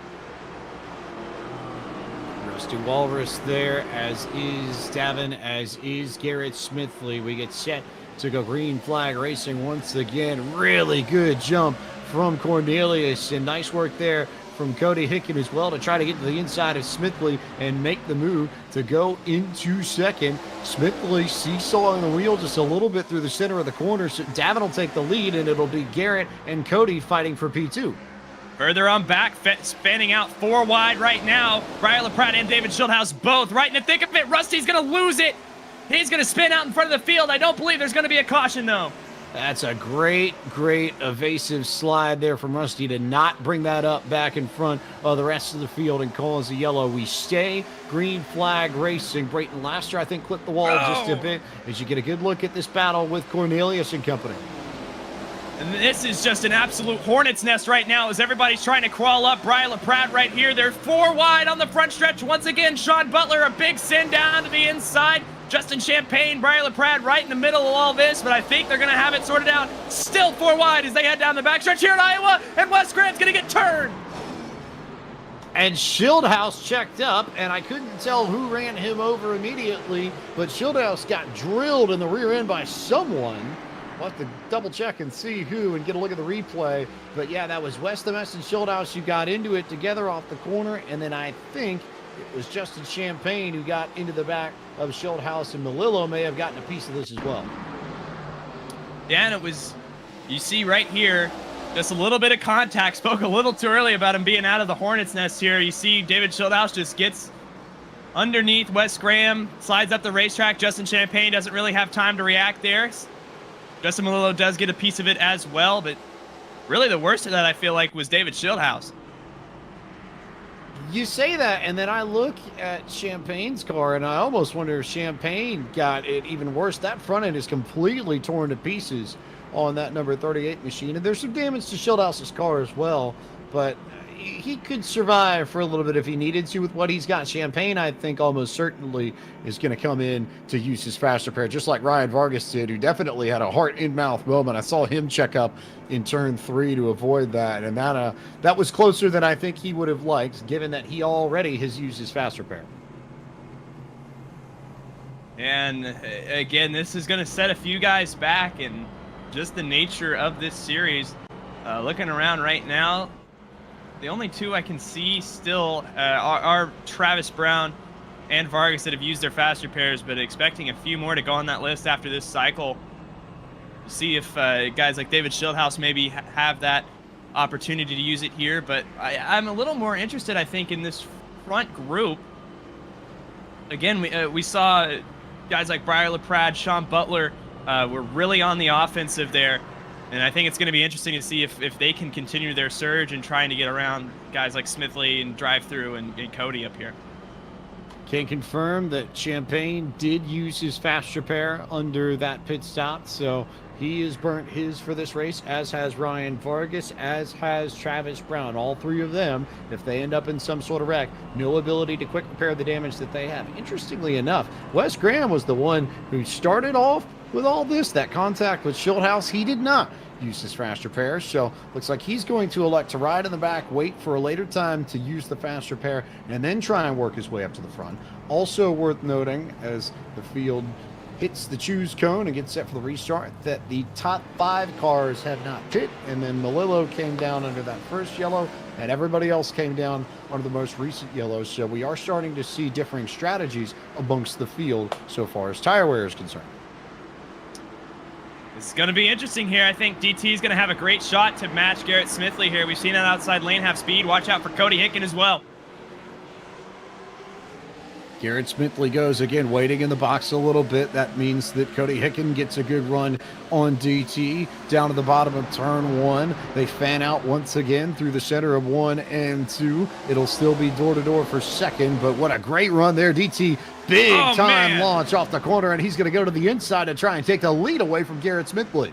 What a move from drive-through. The back end stepping out on him just a little bit. He'll have to catch it. You see Case Kallenbach sliding a little bit further in the back. No caution, though. Still a hornet's nest in the back. Meanwhile, up front, Garrett Smithley in drive-through. I think you're going to give the advantage to Garrett Smithley here. Here comes Briar LaPrade in the thick of it as well. You know Briar LaPrade wants this one because you know he'd argue every day of the week, and probably not incorrectly, that race 1 would have been his if it had stayed green the rest of the way. He wants a win at Iowa. He wants the opportunity to shake up the championship standings, and he wants second place to the inside of Davin Cornelius. He goes. Still side by side, a little further on back. Justin Melillo making some noise up inside the top 5. He's successfully to the outside of Sean Butler. Justin Champagne in this group as well. A little further back, 4 wide action between Travis Brown, who is still just struggling with this car so badly right now, wiggling everywhere. He was slideways on corner exit that last time by. That's the easiest way to put it, as Cornelius continues to run high. LaPrade's down low. Melillo's in the center, and then everybody else is trying to figure out how they want to sort out the rest of the top 10. Absolutely going on board with Justin Melillo, who is to the outside of Briar LaPrade, and this is now a 4-car battle. And you see how badly he's having to saw on that wheel to get around this joint. Now, Briar LaPrade going to back off on the inside, trying to prioritize that exit momentum. Continuing to work that middle group is Garrett Smithley. You get a good look at Justin Melillo.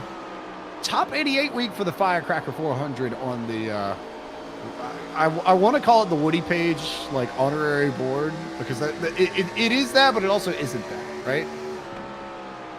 Yeah. And a fun week for Melillo, too, with the Rectangle 500 going on as well. Busy week all around in sim racing. And lots of fun here as well. You see side-by-side, drive-through down to the inside of Garrett Smithley once again. Justin trying to make it 3 for the lead.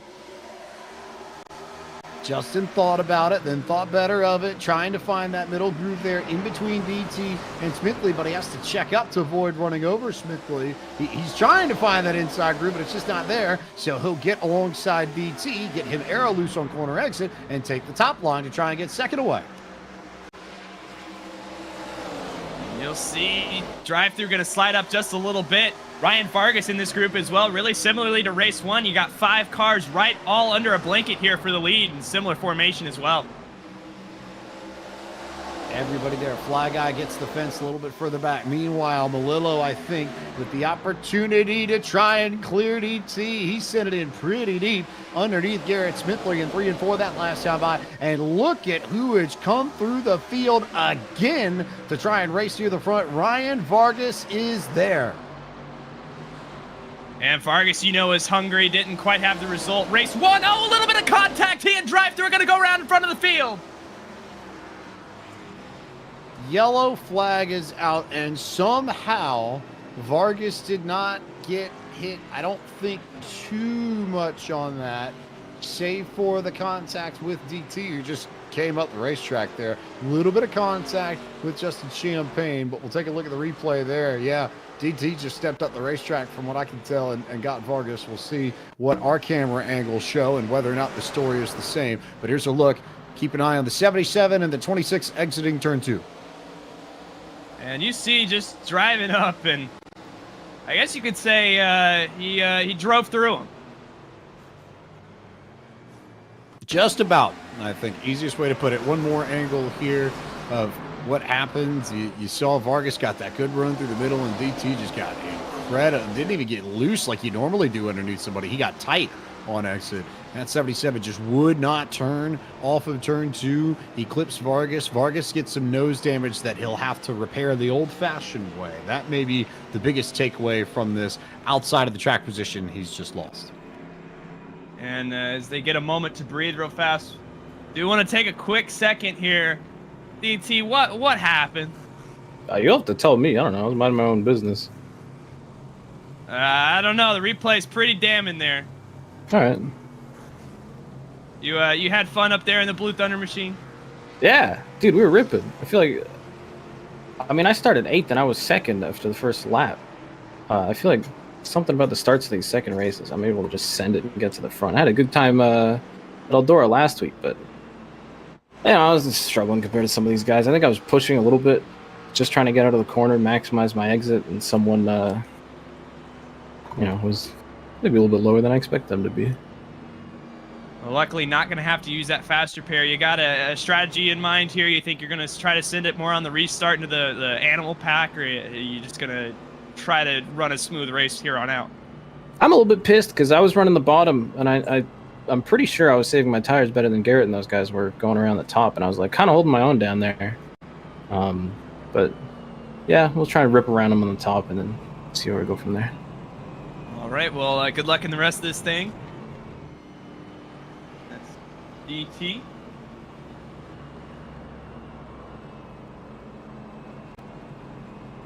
Choose cone coming here, and one driver has decided to stay out amongst all of them, and it is the man who started on pole here, the pizza man himself, Brayton Laster, who I don't know if he loved the way his pizza party at Eldora went, so I wonder if he's just trying to make it work a little bit better for him this time around, perhaps. Yeah, he's got a chance here. Again, this outside lane with the control car. It's been fun here tonight. We'll see if he can hold off Smithley and the boys. Waiting for the opportunity to go in the box. It's been late restarts for everybody here. And Laster didn't get a good restart. That's going to open up the inside for Champagne. That'll open up the inside for LaPrade. Here comes Michael P. Frisch in there as well. As Smithley goes back to the point. There's Champagne to second, and he parks it right in front of LaPrade entering turn 3. An absolute hornet's nest once again. Brayton Laster struggling right here all the way to this outside, 3 wide, little bit of contact underneath them between Cody Hicken and Michael P. Frisch. Or that was Justin Malillo, excuse me. They're looking 4 wide on Frisch.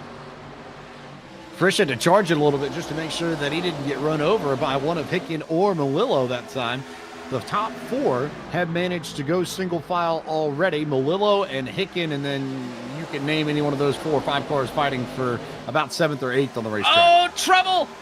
Brayton Laster tagged the outside wall. Joey Stone, I think, ran the corner a little bit wide and pushed the pizza machine up, and really unfortunate there for Brayton Laster as that strategy backfires ultimately. Did that turn that pizza into a flatbread? Yeah, I was gonna make a joke with with this Joey Stone machine. He's been kicking people around. Okay. I see what you did there. Okay, I like it. Fair play, Caleb. Fair play. There's a really good battle here continuing for 7th, and then you've got a battle for the lead beginning to shape up. Justin Champagne has had speed, I think, throughout both of these IR races. Justin hasn't quite clicked yet. Remember, he went sliding sideways and was in David Schildhouse's rear window practically some 20-ish laps ago, and now here he is in 2nd fighting for the race lead. Just how we drew it up, right? Yeah, and again, Justin Champagne has had so much speed here in the Core League, not just during the Summer Series, but even during the main events, and just hasn't been able to put it all together. Was in the championship fight last year, and I know him once more than anything to be back here, and this is a step towards getting that momentum back in the right direction for Justin Champagne, who finds himself 13th in standings coming into tonight. Here to pick up wins the last 2 races. Not quite in the title hunt, but certainly a driver you have to fear, a long time participant in the Core League, and someone who has shown pace like this pretty consistently throughout his core career. And there are usually a few races every season in particular where he really stands out. I think this is the one we're going to look at in this Summer Series of Core and say this is one that Justin Champagne has had circled. Absolutely, and right now everything seems to have calmed down. I mean, we did have a fun battle. It was around for that 10th position with Travis Brown, drive through Joey Stone, but that's died out. Looks like you're going to have to move back to about the 5th position where Cody Hicken is on the offensive trying to get around. Justin Malillo right now is holding his own on the outside, and that's opening the door for Vargas and Sean Butler again.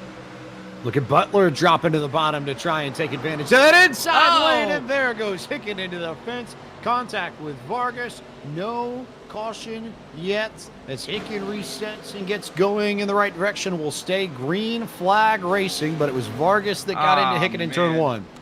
And this is the second race in a row where he's gotten into some contact in turn number 1, turned into the wall, and not had a caution result from it. Tough break for that 28 machine, but meanwhile, back up at the front, Joey Stone side by side here with Vargas. Stone side by side with Vargas. Meanwhile, quick change for second. Brian LaPrade let go there by Justin Champagne. Didn't even want to put up a fight. He said, Briar, you got the speed. You take that spot. We'll figure it out later. So LaPrade now up to P2, trying to run down Garrett Smithley for the race lead. We'll see right now. Brian LaPrade sending it down to the inside. He is certainly gaining right now on Garrett Smithley. I mean, it's not going to be anything in one corner, but I mean, he is slowly but steadily making his way up to the point.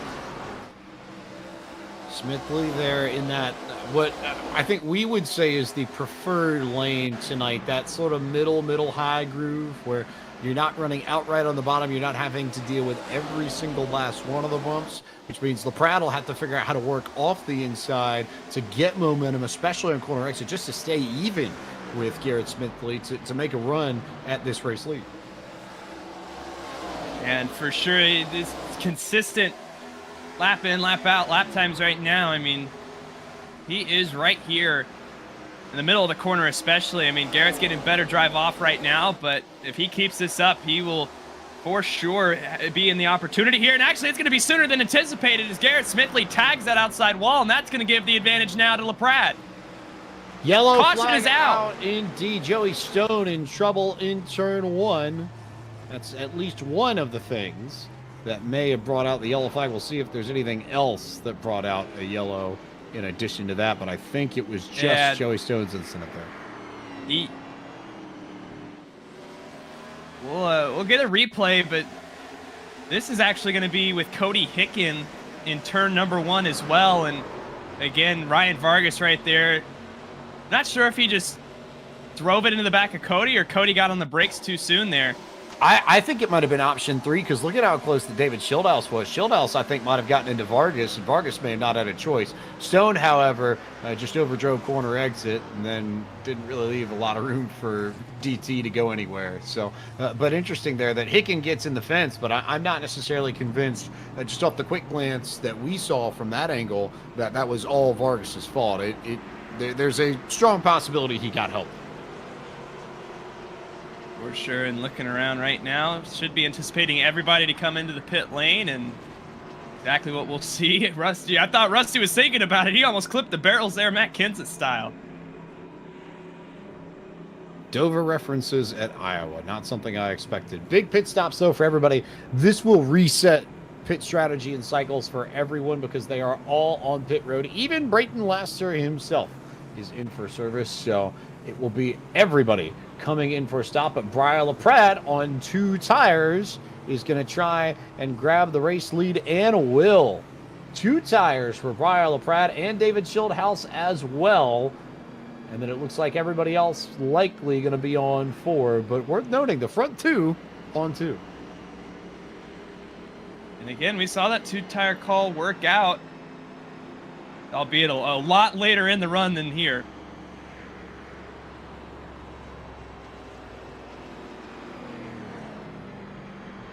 Well, you think back to what Michael P. Frisch said about the tire wear. He said after about 65 laps or so, or at least a decent amount, 45 laps, that he was only down to 94, 97% wear on the inside. So sort of why not sort of thing, right?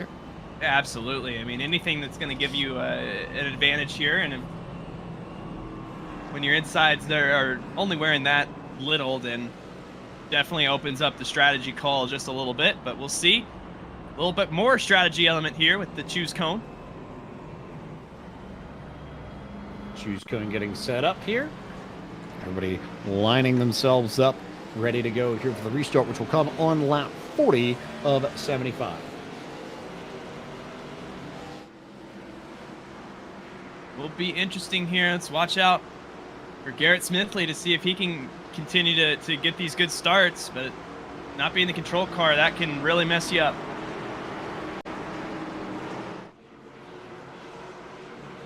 Again, waiting in the box this time, LaPrade under control, but it was a really nice jump from Garrett Smithley. I think he may have nailed this a little bit better than Brian LaPrade did. Look at the fan of cars just behind the man running in second, now trying to go for the lead. He got a great launch up off of turn 2, but Smithley again will nose ahead in the middle of the corner, then drift up to the center, and this should be Brian LaPrade's one corner exit, and it is, as Smithley will slide and lose 2 spots down the front stretch.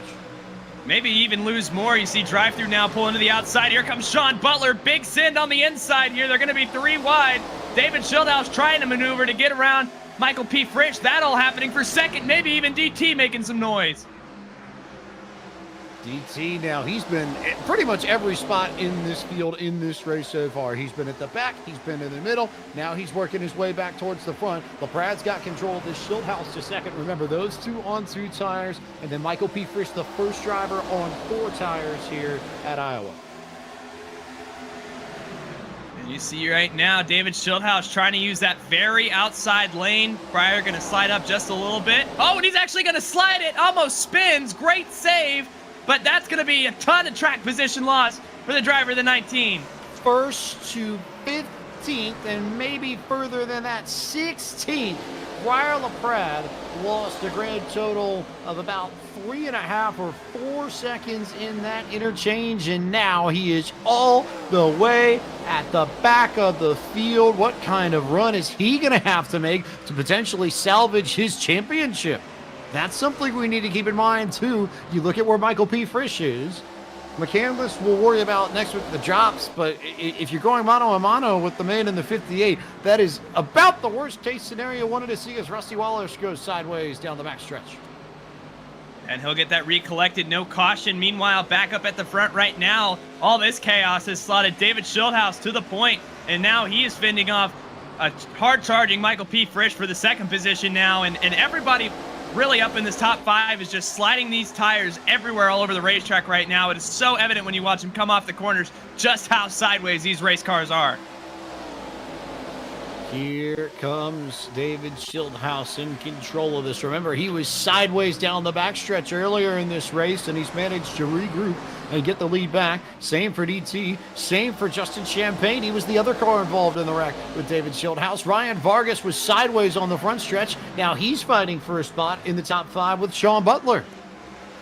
Absolutely. And drive-through, like you said, another one of these guys that has had to crawl up from the tail end of the field, showing lots of speed, lots of strength here, using this outside lane to try to make up ground on Michael P. Frisch right now. Justin Champagne to the inside has been a consistent face up inside this top 5. Ryan Vargas, Garrett Smithley going to tag the wall just a little bit. I mean, it's just all sorts of comers and goers right now up at the front of this field. And Brian LaPrade really has not made up that much ground, even though he's running good lap times. He's right in the ballpark as race leaders, if not a little bit faster. The problem is that he's in 13th. He's going to need a yellow, I think, to get the help that he needs to get back up near the front. Meanwhile, here comes Michael P. Frisch for the race lead on the rear bumper of David Schildhouse. And drive-through is in striking distance in case this ever goes awry. We just saw it with Brian LaPrade out of turn 4, and now Michael P. Frisch going to try to slide job. David Schildhouse doesn't quite get it, but he is sending it almost to the apron to try to make this work. Frisch on the bottom, Schildhouse up top. I'm curious to see where Cornelius and Champagne and Butler will try to run, especially DT and Justin. And they both are right there on the bottom of the tire tracks of Michael P. Frisch. And I wonder whether or not that will stay in 1 and 2. But in 3 and 4, they were down on the bottom. Here, Frisch is a little bit higher up, but most of the top 5 outside for Schildhouse running closer to the apron than we've seen for most of this night. And got to be can't be too careful here. I mean, I don't know. Michael P. Frisch all the way up on that bottom, I think. Oh, he's sacrificing a little bit of mid-corner speed. His drive-through makes a fantastic save, keeps it in P3, and will live to fight another day. Very close call, but as I was saying, Michael P. Frisch, you don't want to run too low because I feel like all you're doing is sacrificing mid-corner speed at that point. Frisch is now properly alongside David Schildhouse, looking for the send to try and clear him on exit of 4. It isn't there. Schildhouse maintains the race lead. DT is now beginning to slide his way figuratively and literally into this battle. He was definitely a little bit sideways there on the entry to turn 1 on the brakes, but he makes it stick here. He comes, though, to the bottom to try and get second from Schildhouse, as Frisch might just take away the race lead here. Really a tough spot right now. As you see, that car is just not handling well on the inside, sideways once again. He's got to find a way to use this momentum that he got from the outside that put him in position, because you can tell that that car is handling a lot better in the middle of the higher grooves. It's just so hard when there's actually cars right there that stall out your momentum. So Frisch completes the pass. Schildhouse back to second. DT lost third. It's now the property of Justin Champagne, and Sean Butler is looking to the inside of DT. That would be for the 4th position if he can finish that pass off. We'll see here. 21 laps to go, going on board with Ryan Vargas, and you get a fantastic view of all the battles happening right in front of him. Justin Champagne looking on David Schildhouse for second. Look at drive through all the way up, and I think he's in it just a little too hard. That 77 will tag the wall. He'll give up 5th place to Ryan Vargas. Vargas there, Smithley maybe there just the same. Remember, Smithley was leading earlier and just hasn't quite been able to get the track position back. Here comes Champagne, though, for second to the inside of David Schildhouse. He goes down the backstretch. Looking at this battle a little further on back, Ryan Vargas and Garrett Smithley are both in the midst of a battle for 6th position. Gabe Wood in this as well. Garrett Smithley getting a great run and a little further ahead, looking like 3 wide for 2nd place. Sean Butler to the bottom to make it a 3-wide affair as Champagne and Schildhouse nearly bounce off of each other. And Butler may have played this really, really nicely. He just waited for Champagne to make the hole, and then when Champagne gave up the outright bottom, that gave Butler an opportunity. And now it is a proper 3-wide battle for second, and it is absolutely everything Michael Frisch wants to see. Gloves coming off, and they are right now just exchanging punches all over the place right now, and I'm surprised that we haven't seen a little bit more side-by-side contact between the two. Sean Butler going to give up his real estate on the bottom side. Maybe he'll try to force the issue here in the middle. He's going to get down to the inside, and David Schildhouse just can't quite get right back where he was with Champagne. Schildhouse doing a nice job of maintaining the track position, albeit on 2 tires, as there goes Butler high. So he completely switches the game on Schildhouse and takes away that high groove. And instead of going low, he'll put it up on the fence, leave Schildhouse in the middle. What a brilliant move from Sean Butler to force Schildhouse's hand down to the bottom and take away the preferred groove to make the pass. And he may well get Champagne here for second. Look at that momentum on the outside. Not only did it carry Sean Butler past Justin Champagne for the 2nd position, but it's put Garrett Smithley right in the middle of this battle. Gabe Wood as well has followed suit. Drive-through is almost spinning on the inside lane behind him, and I think that shows you why everybody is so comfortable using this top lane right now. That was fabulous work from Sean Butler to make that 2-for-1 pass. And I think even more impressively, what a read on that situation. He tried the bottom. It didn't necessarily work, so he found his opportunity to enter high, keep it pinned up alongside David Schildhouse's car, and created the opening he needed to get to second. That is some of the best racecraft I have seen throughout this Core Summer Series presented by Semrat Market. The question now for Butler is, can he run down the 0.8 of a second gap that Michael P. Frisch was able to create while Champagne and Butler and Schildhouse were racing for the runner-up spot? And we'll see right now as Garrett Smithley slides up in front of Gabe Wood. This all the battle to make the top 5, and what a run from Gabe Wood. I mean, he's had good runs, but right now sitting up, trying to make it inside the top 5 would be a great day for him. As you see, Michael P. Frisch a little further up front has put a little bit of a distance between he and Sean Butler for the 2nd position, and it's really going to be difficult for this group to catch up. Briar LaPrade has made it back to 8th after his big slide, but he just needs that yellow as DT's going to slide again on exit. You can see the rear tires going pretty quickly on his car. He's back to 9th after being somewhere near the top 5 for most of this race. So big time fall off on the shoes of DT's number 77 machine. Probably going to need a yellow and an opportunity to come down pit road to get himself back in contention. at the very least. And interesting here is you're starting to see cloud cover on this racetrack, and should we get a caution and a chance to reset this field, that would be an interesting factor with the extra grip loaded into the racetrack. And right now, I mean, everybody's just fighting for their lives on these older tires with the sun beating down on the racetrack. It's really been slippery and sliding everywhere over the surface, and maybe we'll see that change here within the last 10 laps. Frisch has opened his lead up even further. It was 8/10. It's now almost a full second back to Sean Butler, and there are indeed points implications, I think, that we'll have to be mindful of as well. Remember that Butler came in at a 9/10 in points, but Frisch third and Schildhaus second, and Schildhaus running well. He's still the top 5 in fourth, even off the 2 tires. So a solid net gain for him if he can maintain this based upon where they were. But if you're Frisch, you are going to leapfrog ahead of David Schildhaus tonight off the back of at least one win in the bag. And if he can keep this up, he may sweep the night outright and become the first person in this Core Summer Series to do just that in a single event. Another interesting wrench here. I don't think he's going to have enough time if we don't get a caution. Ironically enough, that caution he got late would save him now. But Briar LaPrade has been on the offensive here. As you see, he's trying to make his way around this group of Vargas, Garrett Smithley, and Gabe Wood. And he'll cut that pink number 19 machine down to the inside, try to make it 3 wide. It's to the inside of Gabe Wood, which I think it's going to be too little too late for that Briar LaPrade machine tonight. Just a matter of saving points. He's up to 6 now. So again, a great recovery for Briar, but not what it could have been. And you get the sense that Ryan Vargas, with as much as he loves this place and as much trouble as he has endured tonight, also going to be amongst the camp of drivers who end up disappointed with the way that this event is played out. I think he expected a lot more out of himself. I think Briar expected the same too, and it just has not panned out that way tonight for them in the Core. And been tough for sure. As you see Gabe Wood right here, he's had a great night. Vargas in this group as well. He'll watch Briar LaPrade move to the inside of Garrett Smithley to try to break his way into the top 5. As you said, just a fantastic recovery from Briar LaPrade here tonight. But they are still chasing Michael P. Frisch.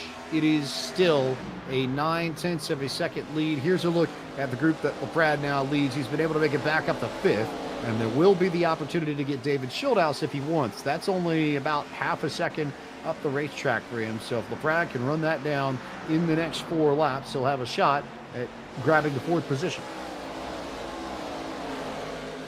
And I mean, don't hear any singing yet. I mean, Michael P. Frisch, he's in the same position that Briar LaPrade was in race number 1, and if he doesn't get a caution, then yeah, for sure, I think it's his to lose with 3 to go, but that's not a given. It will be work to do no matter what for Briar LaPrade at Michigan if this holds, and David Schildhaus as well. They're all going to give up points to Michael P. Frisch. And given how tight this battle was coming into tonight, it was McCandless your leader by 2 over Schildhaus, 4 over Frisch, and 10 markers over LaPrade. And that will change as Melillo spins down the middle of the backstretch. No caution for it, however. I think we'll continue on chugging. Great recovery for Melillo there. Hasn't been his greatest night. Was up inside the top 5 earlier, but coming around, looks like Frisch is going to get the white flag here. One more lap for Michael P. Frisch, and Sean Butler has cut into the lead by a second, but it isn't going to be enough, barring some form of crazy mistake. Michael P. Frisch, with the tire strategy, the 2-tire call, was able to get out front, hold the race lead, and win race 1. In race 2, he drives through the field from the back to the front and flips the championship title fight right in his favor. Michael P. Frisch sweeps both races in Core at Iowa and wins race 2 of the Bring NASCAR Back to Iowa 150. Are we living in the Michael P. Frisch timeline? I mean, he's been a consistent factor here, but sweeping it here tonight, and Michael P. Frisch again. He's had so much momentum these last few weeks. Frisch again, he won one of the races last week at Eldora and then sweeps it here tonight, and all of a sudden, he might be considered one of the favorites here. All of a sudden, this has just really come around in his favor the last 2 weeks, off the back of the Eldora win and then tonight. And he will be the person in control of the championship fight when we get to Michigan to wrap it up in 2 weeks' time. It is not obviously a foregone conclusion, but we will enter Michigan with the Core Summer Series Championship being Michael P. Frisch's to lose. Here's a look at your full field rundown for the second race at Iowa. Michael P. Frisch, your race winner over Sean Butler and Justin Champagne. We'll see if we can't chat with your podium in just a few moments. David Schildhouse comes home fourth. Briar LaPrade was able to save it from the race lead and fell as far back as 17th. And was able to drive back up to fifth, but still only a top five for a driver who expected a lot more out of this evening. Gabe Wood was sixth, Garrett Smithley seventh, Ryan Vargas eighth, Wes Themes and Evan Cornelius complete the top 10, and then it was Joey Stone and Fly Guy. And then Cody Hicken finishing in the 13th position. Both your front row starters right here in 13th and 14th. Brayton Lasser, the other component of that. Case Kallenbach in 15th. Justin Malillo in the 16th position, Rusty Walrus in 17th, and then our only DNF here tonight was Travis Brown, who rounds out your field in the 18th position. So Michael P. Frisch goes back-to-back here at Iowa to knock out everything and make it happen in the biggest of ways, and we'll see if we can't get a word with him here momentarily and get Michael P. Frisch back on the line to get the thoughts of our race winner. We're now joined by Michael P. Frisch once again. And Michael, this was a very different race for you compared to race one. What was it like to have to make your way through the field and almost pick your way through the mines just with the way the opening 20 laps played out with all those yellows? Just run my pace, really. I knew we were going to start in the back, and I knew we were probably going to have a couple yellows this race because it's usually either the first race goes clean or the second race goes a disaster. It's a flip-flop, whatever. So we got a couple yellows there, decided to come in on tires. So I think I had about 9 lap fresher tires and about the top 10 guys. So we just quickly ran through the pack. And before I knew it, I was up there with Briar and Sean. And unfortunate for Briar, something happened. A pop-up came up on his screen and he had to pull off and lose a whole bunch of time. I wanted to battle with him because it feels like me and him were the toss-up tonight. We definitely had the pace. But no, once I sat behind David a little bit, let him wear his tires a little bit, and then I took off and set my own pace and just put my head down. You put your head down. That's 3 wins in the last 4 races in Core leading into the championship fight at Michigan. So momentum clearly going your way. Do you do anything a little bit differently to prepare for Michigan outside of the norm based off the momentum or your position in this title fight? Honestly, no. I mean, I've been doing a whole bunch of rotor protesting and all that other stuff, firecracker. So, I just have testing in my mind and basically being 110% trying to hit all my laps. So, definitely a lot of focus going to each race, even if it's just a league race. But I got to be kind of stopped these next couple of days with Firecracker Q and Road to Pro at Pocono. So, what can I say? A busy, busy man this time of year is Michael P. Frisch, but he is your winner of race 2. He is the first driver in the Core Summer Series to sweep an event of races. He goes back-to-back in victory lane and will be in prime position to go after the title in 2 weeks at Michigan. We turn our attention now from Michael P. Frisch to the man who finished second. It is Sean Butler, who is with our Caleb Hoffman. And Sean, I mean, had a great run tonight. Spoke with you a little pre-race about what to expect here, and coming out of it with the second place, how's it feel? I mean, everything I said about strategy to Jacob was not true at all. So, I mean, just don't listen to me anymore. But it was fine. You know, I set out, you know, I accomplished what I wanted to do. I said I just want to come here, just build some good momentum heading into Michigan. And, I think that's what I did. I'll take a couple seconds here. Like I said, I'm not the best at this track. I mean, this track and I don't see eye to eye very well, but I'll take it. Like I said, overall fun race. The bottom was a little bit difficult, to make work as you saw there, but it made for some great, three wide battles there. Had some good ones with Champagne and Schildhouse there. That was fun. But no, overall, can't be disappointed. I'll take 2 seconds in a row.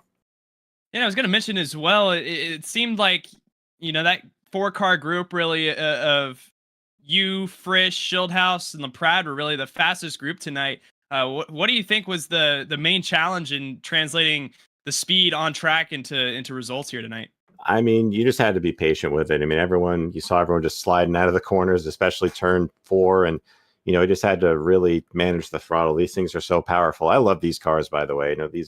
They take so much skill to drive, and, they really keep you on edge for a race like this. And, I just wanted to be cognizant of my rear tires. Don't use them up. I kind of killed the right front, getting into the corners there. I was giving a few sends there, but I just wanted to be clean, not cause any issues with anybody. If I was going to make a move to the inside, I wanted to make sure I didn't wash up or anything.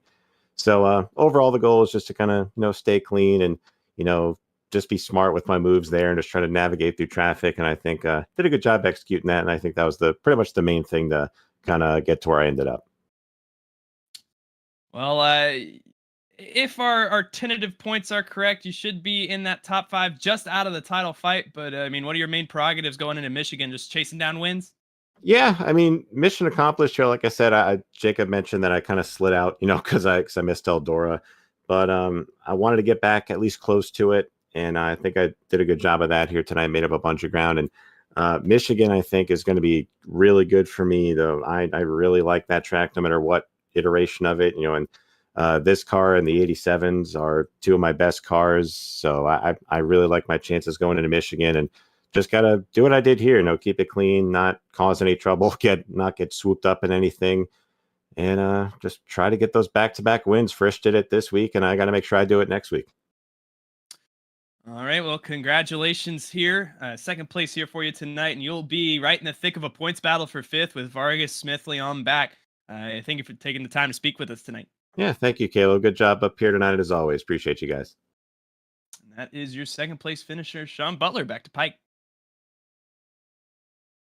Unfortunately, do not think we're going to get the opportunity to get Mr. Justin Champagne, our third place finisher. So we turn our attention to the points, and we will see that Michael P. Frisch has indeed taken control of the fight. It is not a big gap to Blake McCandless. That is certainly doable if you are in his spot, or even one of David Schildhouse or Briar LaPrade. Still definitely have a shot at this, but this is very clearly Frisch's to lose, depending on how Michigan plays out in 2 weeks' time. I mean, that's fair, but it's also been Briar LaPrade's to lose for the past 2 years, and both times he's come up just short. I think if anybody's in the catbird seat here, I mean, Blake McCandless has had speed all year, but definitely don't count out David Schildhouse or Briar LaPrade as well. It's going to be fun either way, a 4-horse race going into Michigan, and it's going to be fun to monitor everybody there. Also worth noting, as we look at what to expect going into Michigan so far as the points are concerned, remember that Blake was not here tonight, so his drop is a 0. You look at LaPrade, his drop is the 52 points he received from Daytona. David's is the 41 points he received from Daytona. Frisch's is the 47 that he received from Kansas. So that's the absolute minimum that our drivers amongst the top 4 are going to receive in points next week. And then it just depends on how Michigan pans out and whether or not things work out well. So advantage very slightly there to Briar LaPrade in that sense. He's got the highest drop out of all 4 of our championship contenders going into Michigan. But big fast track coming up to close out the core season, Caleb Hoffman, and a blistering pace. I know when this Gen 4 car was the happiest accident everybody saw when the March build came out, Michigan was one of the places that immediately got a lot of attention because you have an ability to send this car in particular off into turn one and be somewhere in the 210, 215 mile an hour range, just like they were back in the early and mid 2000s. Yeah, I mean, I will say it was very intentionally scheduled. The first night that we had access to those Gen 4s, I know we had a group that went and immediately went to Michigan and knew how much fun it was. So it was very deliberately placed there as the finale. It's going to be lots of fun here in just 2 weeks to finally see this thing come to an end. And it's so sad, Pike, because why does it have to be over so soon? I mean, I feel like we're just getting into it and it's already coming to an end. But either way, it's going to be lots of fun as we have our 4 clear title favorites now who will all have to duke it out 2 weeks' time at the Michigan International Speedway. And for what it's worth, completely different car, but Michigan is a place where I feel like it just has good intangibles for the sim. Every time the eNASCAR Coca-Cola iRacing series goes there, it seems like we get an incredible finish. Every time I've seen these cars race at Michigan, seems like the racing ends up being proper test suited for the Gen 4 car in particular, I think. You try and think of places that really make this car stand out and highlight its capabilities. Michigan is one of those handful of tracks where I think you really can get the best of that thing, and it will be on our drivers to get the best out of it in 2 weeks' time to try and win the Core Summer Series Championship presented by SimRap Market. We are off next week for good reason. There is this small matter of the Firecracker 200 that you will want to pay attention to, and you'll be able to see that on eRacer's Twitch. But more action coming your way on the FTF.GG Twitch channel over the course of the next few days. You've got Firecracker qualifying tomorrow and Wednesday on the eRacer Twitch channel. That'll start at 7 p.m. tomorrow night, 8 p.m. on Wednesday night, and then a whole slew of races throughout the weekend. You've got action on Thursday in 2 parts. You've got the qualifying series for the new Grand Prix series that iRacing is bringing back up with the IR01. That'll be from the Circuito Jerez, 2:45 p.m. Eastern Time, Thursday afternoon, and then 9 p.m. Race 2 of round number 2 of the eNASCAR qualifying iRacing series from Pocono Raceway. You'll see that here on the FTF.GG Twitch channel, as you will FTF1, which goes on Saturday. It is a big one. It is the Rectangle 500 coming back in July, featuring the Arrow 1 on the oval at Indy. You'll have a 9 p.m. start for that Eastern Time on the FTFGG Twitch channel. And then Sunday night, Windstill heads to Pocono with the same Gen 4 cars that you saw tonight. That broadcast will roll off at 8 p.m. Eastern. And then we are back for the finale of the Core Summer Series, July 31st, 8:45 p.m. Eastern Time. A big thanks to all the partners that help make this series possible and all the folks behind the Core Summer Series: Soundhead Entertainment, Alpha Prime Racing, Leargas Security, MAT Liberties, Gabe Wood, Brayton Laster, Eric Messer Photography, Splash and Go Graphics, and of course, SimRapMarket.com. And a big thank you to all the folks who helped make this broadcast and this league possible as well. For the team at Core, Davin Cornelius and Ben Easterday, for our producer, Zach Johnson, and for our pre-ration intermission host, Jacob Hitz, and my partner in the booth tonight, Caleb Hoffman. I am James Pike. Thank you so much for watching our coverage of the Bring NASCAR Back to Iowa 150 for the Core Summer Series presented by SimRapMarket.com here on FTF.GG's Twitch channel. Congratulations to Michael P. Frisch, who sweeps both races in the nation's heartland, and we will see you in 2 weeks' time for the grand finale at Michigan.